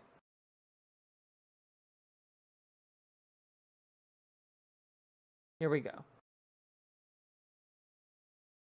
So, folks, there is a man out there that we're going to talk about in a minute But before we get too deep into this video, I'm going to ask you guys to like, comment, and subscribe. Do the things that help the video before we talk about this man. Now, we're going to start out. I'm going to show you this. This is an article from The Argument titled, "Yeah, we're going to have to do DEI for conservatives. The editor-in-chief of The Federalist wants more ideological diversity in universities. I agree." And this is, goes on to be an article all about how we need to get more conservatives into universities. They're not. We need, look. The poor beleaguered conservatives have been denied positions in lefty academia for too long. Sure, was that conservative university professor a sex pest? Maybe. Sure, was he saying the N-word in his free time on Twitter? Maybe so. But you know what? We need to prioritize. We need to fast track them back into the academic world. And I just saw a bunch of these pop up, right? A bunch of these articles along similar lines popped up all over the internet in the wake of Charlie Kirk's assassination. And one of these was, "We are going to have to live here with one another." And this is a long conversation between Ben Shapiro and the book is not use the terms Ezra right and Klein. left. I really just real quick, can I world to make the world better, to build social fabric, to defend a civilization that is worthwhile, to innovate, to protect things that are good. And then there are people who are basically rooted in envy and are seeking to tear down all of those things. And it's not necessarily that they have a good replacement for those things. It's that they have identified a grievance, and then that grievance is directed externally at structures that need to be torn down.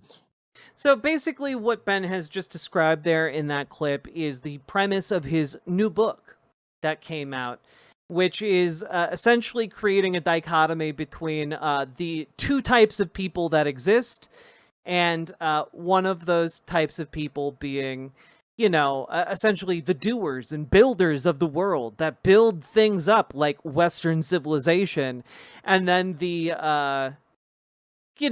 leeches that exist to tear it down. He calls them, I think, in the book, scavengers, who exist to tear down society and destroy it for the sake of destruction, not with any coherent plan, of course, as he said, to build anything new.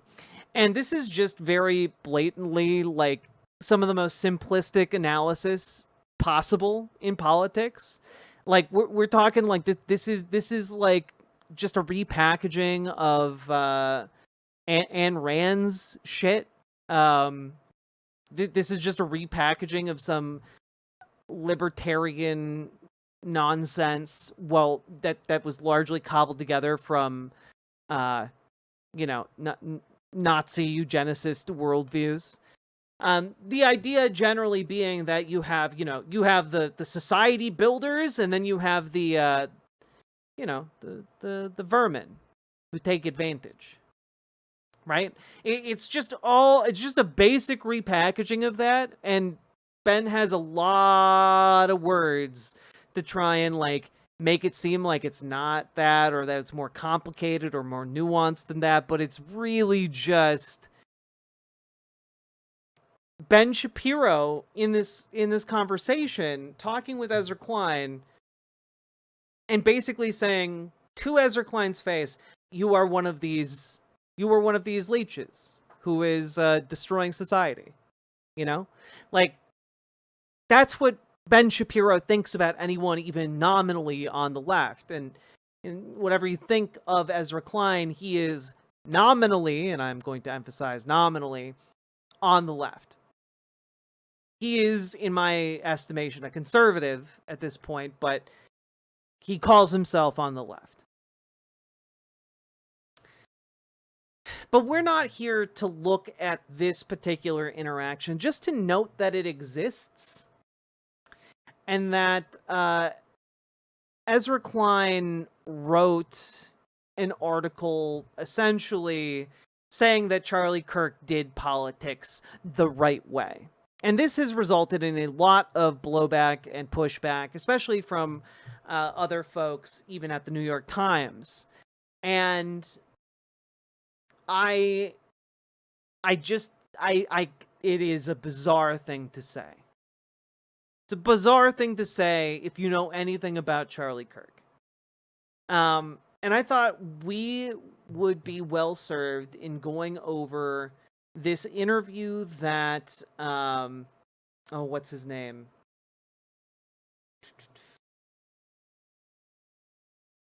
Oh God, what is Tim Miller? Okay, sorry, I was forgetting who was the Bulwark guy. His name's Tim Miller. I wanted to say Tim Marchman, but I know that that's not correct. Here we go. We're jumping into this interview from yesterday, because I think it's going to be interesting for us to break down. I think you're having a shutdown because there are masked men in the streets. I think you're having a shutdown because the FCC is using its powers to silence comedians. I think you're having a shutdown because Donald Trump is weaponizing the workings of the federal government into something that is like what we see in Hungary. I think you're having a shutdown because we are in fundamentally abnormal political circumstances. And a shutdown is one of very few ways for Democrats to yell really loudly, stop. This is some kind of emergency. We are going to try to throw ourselves in front of this truck. And I just got to throw out there that, like, I have a lot of disagreements about Ezra Klein, but I am really glad because Ezra Klein is someone, for God knows what reason, is well connected and well respected amongst like Washington D.C. liberal elite types. And so him going out there and saying over and over and over again, shut the government down, hold firm to demands, shut it down, that actually holds a lot of weight. And so that's good. Most of what Ezra does and says I disagree with, but that one thing is good.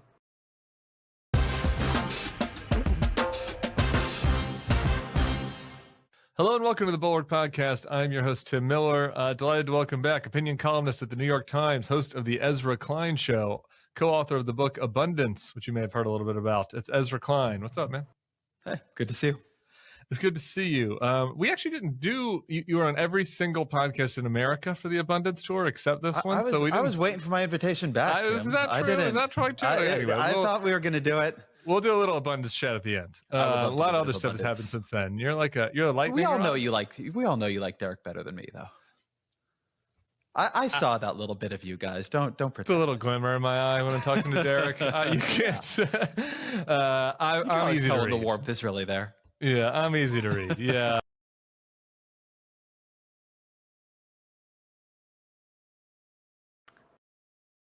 The vibes are already just putrid, man.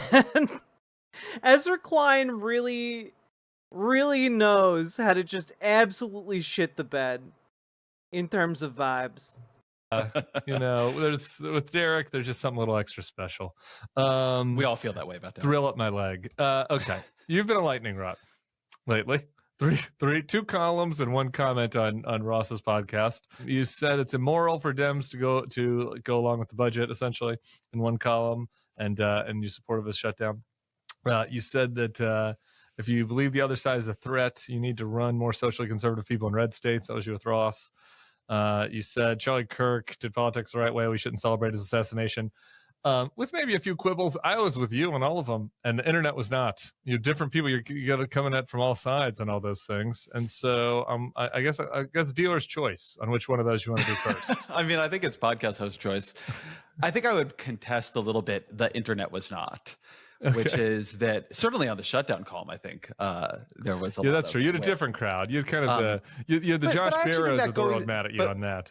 But I think that actually gets to something important about the way things are received, which is people see controversy and pushback in the chambers of the internet they've chosen to inhabit. And in some ways, that is the thing I'm trying to push on here a little bit. That, you know, particularly when you're talking about tent broadening, you have to be thinking about, well, how do people react outside those chambers? So what I keep saying about, say, the work I've done on after Charlie Kirk's murder, is that it has had the most polarized response of anything I've ever done. You know, very appreciative from some areas, you know, very, very angry from others. I mean, I have Ta-Nehisi Coates on my show coming this weekend to sort of talk about like his pushback. Oh boy, I actually didn't know that. I'm real excited. I'm real excited to see that conversation, because Watch a bun dance, flatbread emoji, dancer emoji. No, Charlie Jinmir, thank you for the $5 super chat. Continuing to push ahead of riverboat.gg chat.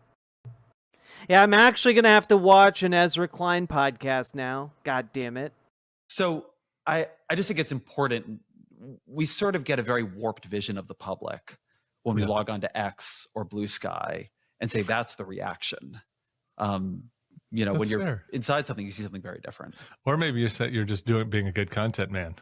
You know, all engagement is good engagement. That's I've never quite had that view. I mean, I'm just teasing you. All right. Podcast host choice, that's fine. We'll do Charlie Kirk last because there's a lot to talk about there. Let's do the shutdown stuff. The pushback that you got in each of these cases, even though I'm basically on your side, I'm going to kind of represent, you know, the most credible pushback I saw from you and kind of hash it out. The pushback that I saw for you in some circles about the shutdown fight, and I guess you can summarize for people your argument, but is the Democrats don't really have a lot of leverage here. There's no real end game. You know, like it'd be one thing if you're like, hey, Democrats should fight hard because it's important to fight, and this is an immoral administration, and you can't trust them to execute on the budget anyway, even if you pass it. And so why play ball with them? Like essentially one side of the argument, but the other side as well. If the administration doesn't mind a shutdown fight, gets to decide what levers they get to pull and who gets funding and who doesn't. They decide who they want to punish. They're happy to do that.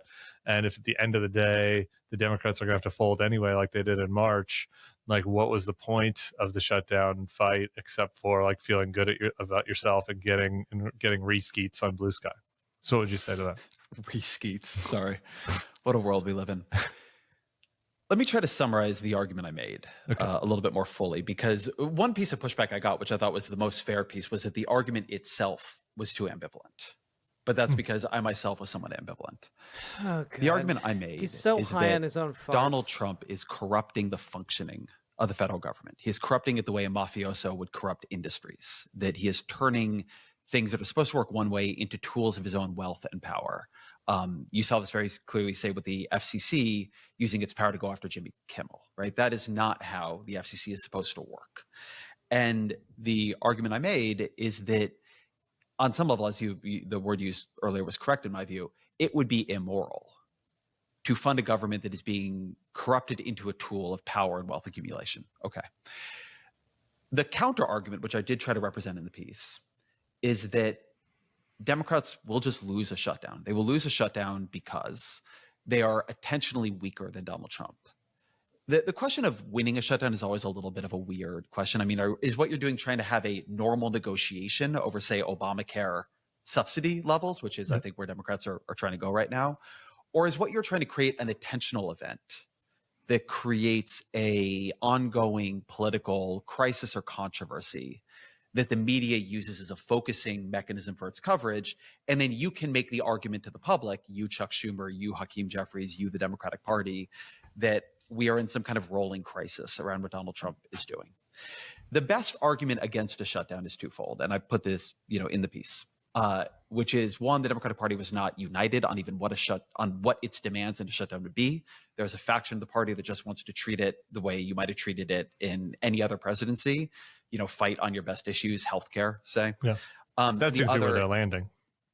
Seems to be where they're landing, and not where I thought they should go. Right? I thought this should be about making a broader argument using the idea of corruption to tie together both the corruption of lining your own pockets, of turning the government into a tool of power accumulation, of having a paramilitary and ICE, and you could do that, tax cuts to, gutting Medicaid to fund your tax cuts, and tariffs, by the way, which, Nate Silver's argued should be the sort of what a shutdown is over. And I think this is actually a pretty good argument, because tariffs actually tie a lot of this together. They're using tariffs in a very corrupt way, and using them as a way to get tribute from other countries, or tariffing Brazil over, prosecuting Bolsonaro, right? That's not how the government and not how tariff power is supposed to work. The argument against is that, one, they had not decided to do this yet, right? They had not come up with a theory. And two, that Schumer and, to a greater or lesser extent, Jeffries, I think to a lesser extent, but still, have not really been able to win, I would say, the public argument with Donald Trump. I mean, they would argue with me on this, but Sure. they've not been able to turn the tide on him.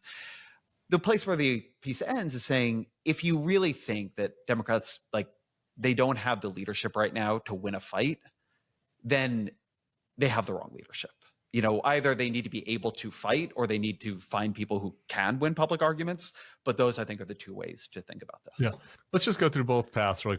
I mean, I gotta say, right, on the one hand,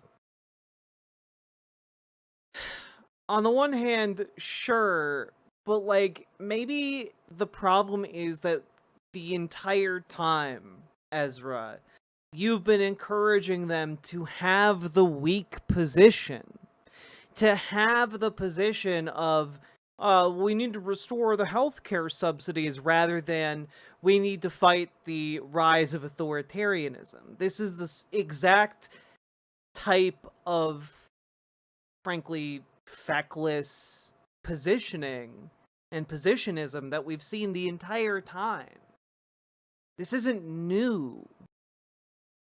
Anyone who's been paying attention to this would have seen this entire scenario coming the entire time. And Ezra Klein is a big reason why that has stayed stagnant. Our politics have coalesced, congealed around everything that is happening right here. This is a direct outpouring from Obama-era neoliberalism and the policies derived from that. Part of the reason voters are so disengaged right now is because Obama ran on hope and change, and then gave us the one big part of his legacy, the Obamacare. And that was a conservative plan, guys. That was quite literally Romney care. And Ezra Klein to this day just is doing the same shit he did during the Obama era. He's gotten better at dressing it up with NPR voice. But dude is still holding that water. Quick. On the healthcare path, which I think is what they're choosing. The strengths and weaknesses of that. The strengths are, it does focus folks on an issue that is a troubling one for the Republicans, for the administration. It's at a time where they're going to have a lot of premiums coming up, and this used to be your beat, so you could talk about this. And so tell you a lot about people aren't going to like it, and people might not know otherwise that it's Trump's fault, or they might not connect it. This might be an opportunity to connect a direct rise in cost to Trump. So it's an argument for it. An argument against it is the administration could just say, okay, that's one possible way out of this, and we're fine to kick the can on those subsidies till after the midterms, and maybe that isn't strategically smart. Maybe you don't want them. Maybe you want maximized pain about the Trump administration policies. That would be a cynical argument. So I guess that's kind of the pluses and minuses of that route. Why are you unsatisfied by going? The minus to me is that I think the public always knows when you're not telling them why you're really doing something. Imagine the counterfactual. Nikki Haley won the presidency. And who knows what I'd be doing then? You're out on the beach somewhere. We're probably not on this podcast. Who knows, man? It's so many ways we could have ended up on a podcast together. You got President Nikki Haley, or President John Thune, or whoever it might be. President normalish, old school Republican. They could have done a lot of what was in the OBBBA. right? A lot of the gutting Medicaid, gutting Obamacare to fund tax cuts. I mean, that is the molten core of Republican Party policy making for, I mean, President Paul Ryan would have done that. I don't think in that world you have a shutdown. I think everybody knows it. I think you're having a shutdown because there are masked men in the streets. I think you're having a shutdown because the FCC is using its powers to silence comedians. I think you're having a shutdown because Donald Trump is weaponizing the workings of the federal government into something that is like what we see in Hungary. I think you're having a shutdown because we are in fundamentally abnormal political circumstances. And a shutdown is one of very few ways for Democrats to yell really loudly, stop. This is some kind of emergency. Like we are going to try to throw ourselves in front of this truck. I mean, I think it's also a mechanism, like beyond just like doing the, oh yeah, everyone pay attention bit. It's also like actually forcing the administration to come to the table on a thing that is desperately needed. We need this solidarity. We need people to come together right now. It is of existential importance, right? And to some degree, there are, Republicans like Russell Vought who are, they've been sharpening the knives for a long time. They want to use this as an excuse to like cut more and more jobs, but also keep in mind that the administration has cut so many jobs already that they're already having to hire back people that they have fired. They are they're trying to like claw back people they have fired because the people that they fired were actually doing work that needed to be done in order for the agency to function. And the issue that they're running into is that, oh wait, you mean these people actually were doing things? Uh-oh.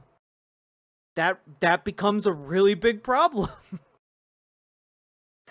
And when you get to this point and like your opponent is saying, "Oh yeah? Well, you want to shut the government down in order for us to talk? Well, instead of talking, I'm going to just shove this knife into my leg." And it's just kind of like, well, I mean, I guess you can. I'm going to shove this knife into my leg and then I'm going to chase you. And then you're just like, I mean, seems like that would harm your ability to try and like chase me. I'm doing it now. And then you're like, oh God, all right. Essentially, we're watching someone attempt to like cut their Achilles tendon and then threaten to chase you down. So like, yeah, fight back against this because okay, our opponent makes themselves less effective and is I don't know, like gonna be less capable of doing harm. Okay. Sure. Call that bluff. Even if healthcare polls well, and I'm not saying it shouldn't be part of what you're saying, as I said, I think it can weave into a corruption argument. Even if healthcare polls well, I think on some level, both your people and the public know when you're talking that this is not really about healthcare. I think Democrats on some level would love if politics were really about healthcare right now. And I just think it's, my worry is just it's not going to read as real to people and it's not going to work. Like imagine a world in which they're executing a very real crackdown in Chicago, just troops all over the streets. This shooting we just saw at the ICE facility has led to some kind of crackdown, right? That the authoritarianism on this administration is turned way up. But they're like, yeah, we'll delay the Affordable Care Act cuts. And then are Chuck Schumer and Hakeem Jeffries going to tell all of their members to vote for this? Hey, Dragonfly! Join your local Dems, everyone. We will have all our state legislature positions contested next year. A progressive in every race. Hell yeah, let's do it. A chicken in every pot. Huzzah! Also, thank you for the tier 4 sub. You are truly one of the Riverboat's greatest warriors. Thank you very, very much. Real question, though, why is Ezra Klein making a conscious decision to make Donald Jr. imitation facial hair choices? I don't know. I think it makes him feel like he has an identity. at a time when the entire base is freaking out over, tough, the end of the country. I think that's going to be I think they might be setting themselves up for some very weird and harder to navigate situations. Yeah, and I don't think they know exactly what the end game is to this, which is my whole hesitation on all this, because I take you to the other side. Not to say they do take your advice. They're out there every day making the case. This is an emergency. This is an emergency of democracy. List all the things you laid out. There are other things you could mention: the massacre in the streets, the home and corruption, the crypto corruption, the tariffs, just across the board. Right? I'm with you on this. Yeah. Okay, you're listing all that. So we cannot be complicit in this government. They need to follow the rule of law. Until they follow the rule of law, we can't provide a single vote for their government or their budget. Well, then what? Then the shutdown happens. Yeah, I just can we go back over that for a second?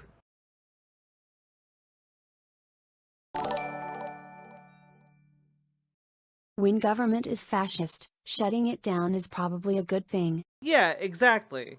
Exactly. Shut it all down, limit the damage. But they're like, yeah, we'll delay the Affordable Care Act cuts.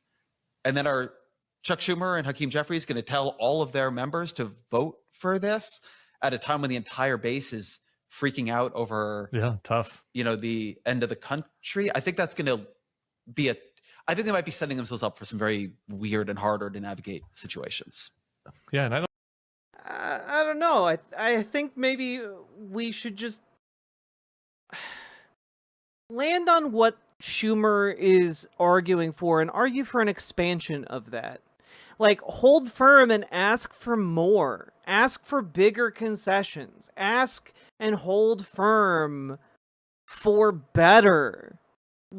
People in this country aren't worried by and large, unless they are politically brain poisoned like us. If you're here, you're politically brain poisoned. I'm sorry to break it to you. But people in this country in general are concerned about being able to stay financially solvent. They're concerned about being able to put food on the table. They're concerned about being able to pay their medical debts. They're concerned about being able to function in society. And to a lot of people, the abstract functioning of democracy doesn't seem like that big of a deal. Because it's just kind of a given that that's how the country is going to operate. And, yeah, you need to hold firm because those policy positions, keeping healthcare subsidies, keeping, protecting Medicaid from the massive $1 trillion cuts, yeah, you need to hold firm on that because people care about that shit. People who rely on those programs, they know and they care about that shit.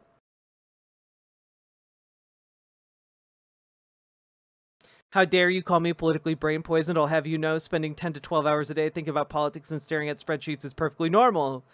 Indeed. Harumph indeed. I don't think they know exactly what the end game is to this, which is my whole hesitation on all this, because I take you to the other side. Not to say they do take your advice. They're out there every day making the case. This is an emergency. This is an emergency of democracy. List all the things you laid out. There are other things you could mention: the massacre in the streets, the home and corruption, the crypto corruption, the tariffs, just across the board. Right? I'm with you on this. Yeah. Okay, you're listing all that. So we cannot be complicit in this government. They need to follow the rule of law. Until they follow the rule of law, we can't provide a single vote for their government or their budget. Well, then what? Then the shutdown happens through next year? Because if you're making that argument, then you can't come back in 3 weeks when there's real pain, when the Trump administration decided, okay, we are shutting down the government. We're going to keep funding ICE, but we're going to stop giving people their SNAP benefits or whatever, and when the administration calls their bluff on that, and then in a month they let seven senators vote for cloture, I guess, and then tuck their tail between their legs and run. And to me, that feels like the likely end of this. So I think there are two things to say there. So one, you have to go into a shutdown having pretty clear and a limited set of policy demands. I mean, right now, one of Schumer's demands is restore PBS funding. How did that end up on there? Yeah, I wouldn't put that on there. Yeah. So, I mean, I like PBS, right? I want PBS to be funded, but it feels like it'd be okay in the free market for me. Now my old Republican's coming back out. Yeah, there you go. So would this were still what politics was about, man. And we could be on the other side. We had this fight in 2012. We Big Bird. We were shutting down Big Bird. I was like, So- Big Bird's going to be fine, actually. You need a series of demands that are containers of the large argument you're making. You're not going to get Donald Trump to stop doing Trumpism. That's not the point. But you can have ICE, but they can't be masked. Right. You know, there has to be, they have absolutely gutted inspectors generals, gutted JAGs, gutted ethics offices, gutted the people who make sure that the government is not being looted. Yeah. Like, you could pick 3 or 4 or 5 things that are about making the argument you want to make. Yeah. And that are not so impossible you can't imagine getting some set of them, right? That they're not Trump saying, yeah, abolish ICE or don't run deportations, but, you know, the masks, that puts you on the right side of public opinion. And I think people get why you don't want the government having, you know, masked forces go out and grab people out of cars. But then you get to this other thing you said that I think is actually really important. They're probably not going to win a shutdown in the sense that they will get a massive set of policy demands agreed to. Shutdowns are partially about making arguments that are picked up in midterms. You go back and you look at recent shutdowns. People forget that the longest shutdown in history was 2018, 2019. Democrats won the 2020 election. Yeah. There was a very brief shutdown before the 2018 election. Democrats won that election. There was a shutdown before the 2014 election. Republicans who triggered that shutdown won that election. You can sort of lose a shutdown in the sense you don't get the things you wanted. Ted Cruz did not get Obamacare repealed in his shutdown prior to the 2014 election. And Republicans still had a big victory in that election. So having a shutdown the year before an election, I don't think tends to be the determinant of what happens the following year. But sometimes it is a place to show that what your argument is, to kind of cohere your base behind it. I will admit, though, and again, this is to me the best argument against my piece, that there was an ambivalence in it, because I take this point you're making. I just don't think Democrats should just treat all of this as normal. I mean, something that other smart people in the Senate said to me, they were like, look, forget a shutdown. We are working with Republicans on all matters of bills. We are giving them votes to move forward on the National Defense Authorization Act, right? We're doing appropriations with them. Like, Democrats in Congress are acting like things are normal, and they're not normal. They could be, there are a lot of strategies they could choose to use to say, we are not going to go along with a government that you're corrupting and running in this way. We are going to throw sand in its gears, and we're going to, you know, maybe you'll destroy the filibuster for that, but we are not going to just say, okay, you can do all this, and we'll still give you the votes on things where we agree or just don't want to stand in the way. I don't think it's working. The Democratic Party's brand is garbage. They're polling lower than they've ever polled since we've been polling the popularity of the Democratic Party. They're not looking very good in the generic ballot. They're not raising money. The DNC is at a huge fundraising disadvantage right now to the RNC. You're not seeing the ferment of an opposition party cohering, in part because I think to most people who are Democrats, or most people unhappy with what is happening right now, they barely look like an opposition party. You barely hear from them because there's no particular reason for anybody to listen to them. They're not doing anything. I agree with this. I'm ambivalently for as well, for exactly that reason you just laid out. And this is why Megyn Kelly and Candace Owens are beating me in the podcast rankings, because they don't do ambivalently for anything. They go whole hog. But I'm with you on that. You said you're talking to the Democrats in the Senate. I guess there's Jesus Christ. Oh, the brain poisons, chat. The brain poisons, I tells ya. I can't. This hurts a lot. This hurts my brain.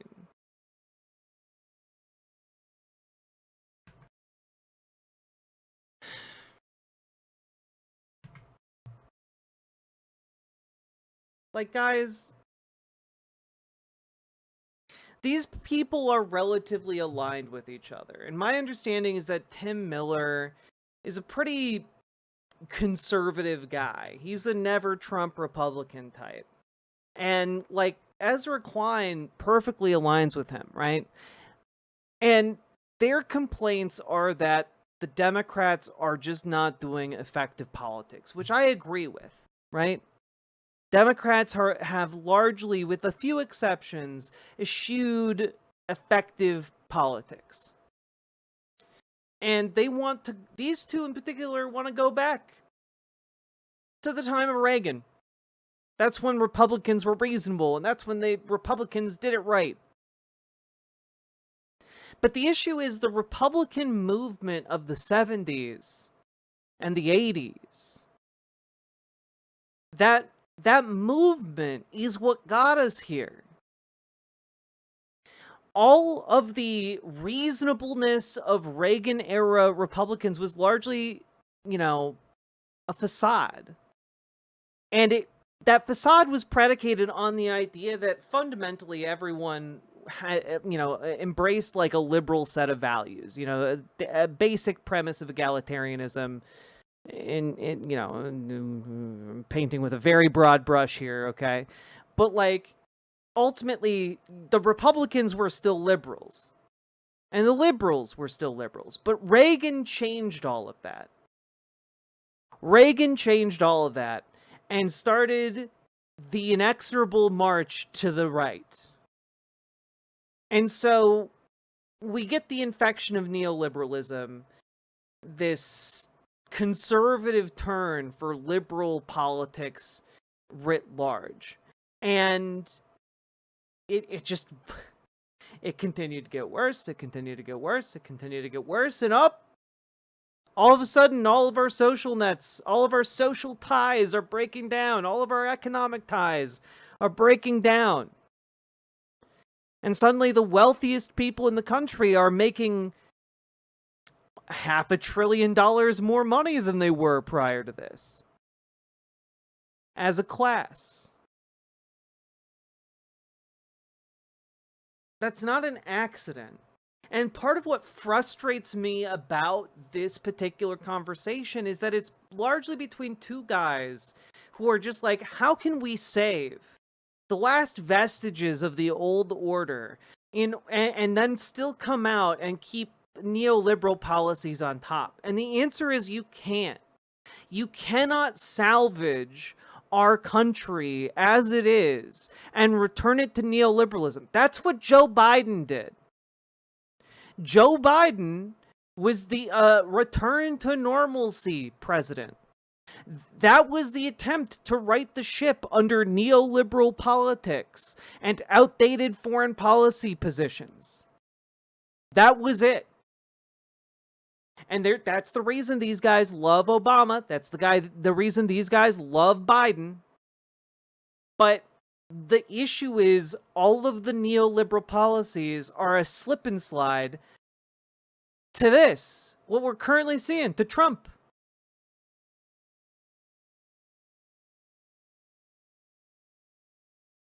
So it's a really big problem, and it's really irritating to me that they're arguing in favor of this brand of politics,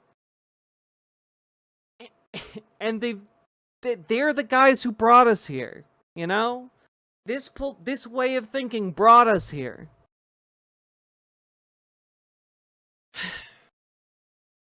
I want more of a reckoning with that fact. It was probably 2 times ago when you were on the shows last summer. We were talking, and one of the things that alarmed me that you said was that you were talking to some Democrats in Congress, and privately they weren't as panicked about the state of democracy as maybe this was the conventional wisdom. Biden summer. Yeah, this was around the Biden summer, right? Yeah. I wonder what that is like now. And a lot of these folks talk to you, obviously, listen to read your columns. What is their how does their private level of agita about the authoritarian threat match the public? And if it is high, it does kind of feel like they're not really acting like it. So most of the Democrats I seem to talk to in the Senate, which I think is not a terrible cross-section of them, seem pretty alarmed. I mean, they are more or less where I am. But they tell me that they feel the biggest divide in their caucus is between the people who think this is bad, but we will kind of get through it just fine. You can just, roll on towards the midterms, and the ones who don't, right? The ones who are saying this is some kind of abnormal moment in politics, and you have the genuine threat of, what we get called in the political science literature, authoritarian breakthrough. And they say that is a dividing line. And then there is a division beneath that, which is, even if you believe that is a dividing line, is there a way to talk about that is politically viable? Because I think one lesson many of them have taken or feel or have seen themselves is that when you that if you are a Democrat in a purple state, or for the very few, certainly in the House, you have a couple of these more red districts or reddish states, talking about the end of democracy is not motivating. Your better issues are healthcare, your better issues are tariffs, things like that. So my view is that there are ways to loop these into one story. I have this kind of clip of John Ossoff doing it that I really like.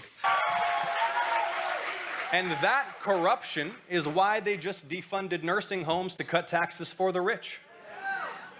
Corruption is why you pay a fortune for prescriptions. Corruption is why your insurance claim keeps getting denied. Corruption is why hedge funds get to buy up all the houses in your neighborhood, driving you out of the market, and then your corporate landlord ignores your calls during a gas leak. Corruption is why that ambulance costs $3,000 after you just had to get your choking toddler to the hospital. So Trump promised to attack a broken system. I get it. Ripe target. But here's the thing, he's a crook and a con man, and he wants to be a king. Yes, the system really is rigged, but Trump's not unrigging it, he's re-rigging it for himself. But so you have this divide of like, are we in peacetime or are we in wartime from the perspective of, the actual political system? Can we just treat this as normal? They're too diffuse, they're too distracted, they're not going to actually change the nature of the system. And then even if you are, is the best way to fight it by pretending it's normal and fighting on healthcare, Medicaid, the things where you're maybe, at least in the polling, more likely to win over the voters you're losing. Yeah, I talked to fewer of them, but I also hear from folks in Congress about that same dividing line, that like there's a surprising number of people in the Democratic Party who they don't like Trump. They're really upset but they feel like it's a little bit abnormal bad, that muddling along is more of a plausible path than doing the more theatrical opposition, and maybe in part it's because there's not a lot of good people modeling useful theatrical opposition, which I think is maybe a fair thing to think about, right? Like if you this is one of the interesting things, because you don't need theatrical opposition if you actually have principled opposition. And what we have right now is principled opposition. That exists right now. That exists right now. There are Democrats out there who are putting their bodies on the line. Democrats like Kat Abou-Ghazaleh, all right? She got body slammed by ICE officers. That's opposition that exists right now. There's the Stop Oligarchy tour. A tour where these guys yuck it up about oh yeah, Bernie Sanders summoning 35,000 people to a Wendy's in the middle of nowhere. Yeah, that's exactly the kind of opposition we need. We need more of that. And preferably from people who actually believe it and give a shit. kind of look at some of the Democrats who are extremely visible, it's not like there's anybody that you can look to and say, hey, what that people mention Chris Murphy a lot. Like what that person is doing seems to be very effective and also reflects the gravity of the moment and also will reach people outside of our bubble. Like that, it's tough. It's tougher than it sounds, kind of. It's tough. It requires people to be listening. So I think, again, the argument for a shutdown, the argument Hakeem Jeffries made around the shutdown he wanted to have last time, right? When Schumer didn't want to have a shutdown, was it people will listen to us and we will win the argument. And so the whole argument for a shutdown is that it changes the dynamics of political attention. But then you have to believe you have an argument you can win. And you have to be somebody who can make an argument winningly. So look, I've seen, like you, I feel like a worryingly few number of Democrats feel like they are alive to this moment, that I have been with them, and the normalcy that radiates off of them is unnerving to me. But there are those who do. I mean, I think Gavin Newsom has, developed a very interesting politics in the past couple of months, actually in both directions, both as the Democrat who will have MAGA figures on and talk to them at great length and in a very friendly way, and sort of weirdly the leader of the opposition at the same time. Right. I didn't really know you could do that, but that's an interesting move, right? To the question of should you be the opposition or should you talk to MAGA? Yes, You should do both. Yeah. So I would like to see more people who seem like they are trying things. One of the people I think is smartest and who one thing I hear internally is I also think there's like a difference between those who think it's just worth taking a risk. Something Donald Trump does is he tries things out, and if they fail, he capitulates. Yeah. He just backs right off, right? The joke about the taco trade, Yeah. Trump always chickens out. It's actually one of Trump's stronger moves. He'll try something, he'll see if it's working. If it's not working, he'll be like, and then he'll back off. Try something else. And I think that, the thing about the shutdown to me is it's not Armageddon. Right. There are shutdowns. We have shutdowns every couple of years. Most people don't even remember them 6 months after they happen. You can see how it goes. Yeah. Okay. All right. I'm not sure if I've ever had a podcast and sponsor that was better aligned than this one. This episode is sponsored by. Oh God. All right. On the kind of gravity of the moment, like some of it is in their posture and me and how are you acting, right? Like some of it is in are there other ways to throw sand in the gears in the Senate and otherwise for some of their actions? Yes. So many. So many ways. So many procedural hurdles you could throw in there. I agree with you that there's more things to do. Another is like the political objectives of a party that sees the other party as an existential threat, right? Like you would imagine that a political party that sees the other party as an existential threat would want to try new things, not just tactically in DC, but nationally, as far as trying to appeal to more you're people. Executing a topic segue here. Yeah, we're doing a topic segue. Yeah, I see you. How did I do?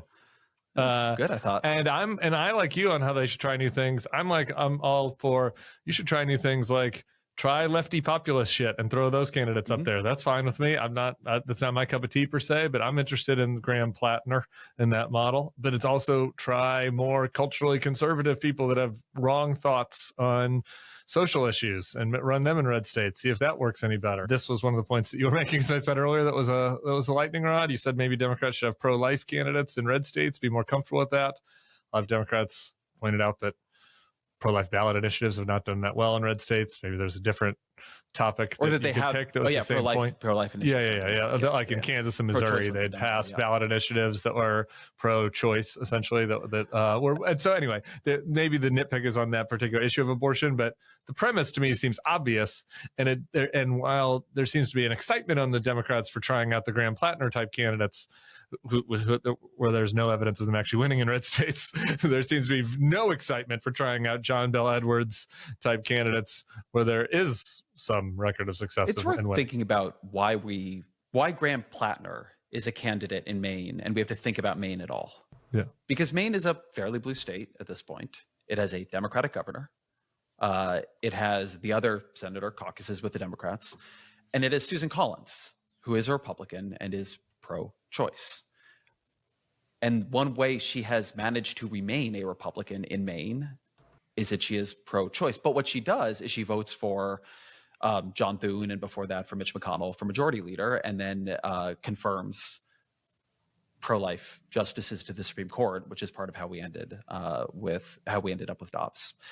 And so I'm all for Graham Plattner, right? Graham Plattner seems to be like a candidate who is doing really, really well at figuring out how to do attentional politics. I mean, we'll see how he performs in Maine. I don't want to count my chickens there. We've watched people be very certain they're about to beat Susan Collins and then fail, right? That's the story. Or very certain he could beat Susan Janet Mills, and there's another the Maine beer company candidates in there. Like who the hell knows? Right, Maine politics are don't finicky. Know, yeah, we don't know what's going to happen there yet. But I'm all for Graham Plattner. But I think the telling thing about Maine politics is Susan Collins. Right. The idea that a Democrat could win in Maine is not surprising. The idea that a Republican is held on in Maine is surprising, and she's done it by being more culturally liberal than the rest of her caucus. So I've been thinking about the Affordable Care Act. As you mentioned, I used to cover healthcare a lot. When the Affordable Care Act passed, there were about 40 pro-life Democrats in the House, 40.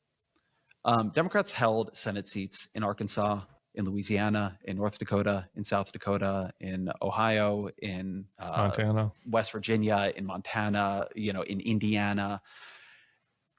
I think to a lot of people, I've been thinking about this in the email I've been getting recently. I think for a lot of Democrats to twist the old line about capitalism, which you may have heard, right? It's easier to imagine the end of the world than the end of capitalism. Yeah. It has become easier to imagine the end of America than Democrats winning a Senate seat in Arkansas. Like they just like, it's become like a completely inconceivable thing. But not that long ago, we had Senate seats in Arkansas. Not that long ago, we had a Democratic president from Arkansas. And so you have to begin, I think if you take how bad this is very seriously, and I really do, I think you have to say politics is about winning power. It's not about. Yeah, it is in fact about winning power. But also, I'm going to throw this idea out there. You need to actually stand for something. Like it cannot simply be empty power plays. You need to actually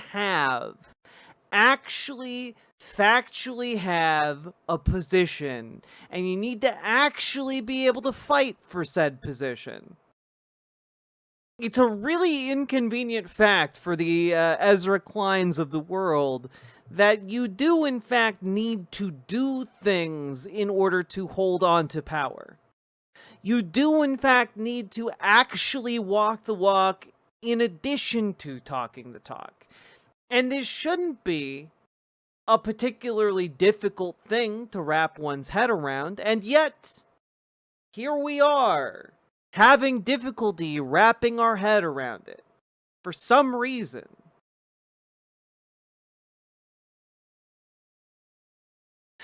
Like, yes, it is a game of power. Yes, does that sometimes require, like, different ways of thinking about and engaging with, like, political contexts you may find yourselves in? Yeah. But does that mean selling out the fundamental foundational values of your position? No. And insofar as you don't have popular political positions, your job as a politician is to make those positions popular. You don't go, oh, well, my constituents don't like abortion, so I'm just gonna pretend I'm something I'm not. No, you make the argument. You make the case.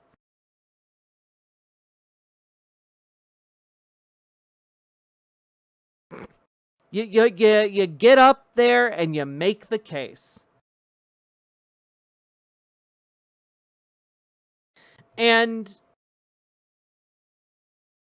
I don't know, like, seeding the idea that the bully pulpit belongs entirely to Republicans and Democrats can only meekly kowtow to what is popular. Like, I'm sorry. This is coward shit. This is cowardly, and this is clear capitulation in my mind. Only choosing strategies I am personally comfortable with. I am very, very, very pro-choice. My wife had medically horrific pregnancies. There's almost nothing that I feel more emotionally intense about as that a woman should be able to, a family should be able to choose whether or not to go through that. It would be very dangerous for her to be pregnant again. Have we protected reproductive rights using the political strategies we have employed over the past 15 years? We have not. We have failed. And I think core to my view is failure. We are failing. We are failing to protect trans people. We are failing to protect immigrants. We are failing to protect everybody we say we are here to protect. And we are failing to protect them because we have lost power. And I think losing power in that way and failing in the way we have and watching the consequences be as bad as they have been should force us in a disciplined fashion to ask, what do we need to do to win it back? And that means expanding the map on which we can play.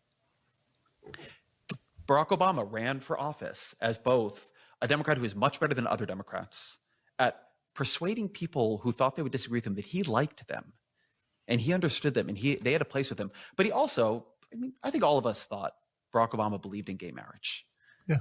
But in 2008, Barack Obama ran as somebody opposing gay marriage. And that put him in place to name Supreme Court justices who would then create a constitutional right to gay marriage. This idea that your politics more are lying only from our about- politicians. Yes. Huh? Yeah. More hiding the ball from politicians. Ezra More Klein. working with public opinion as it exists.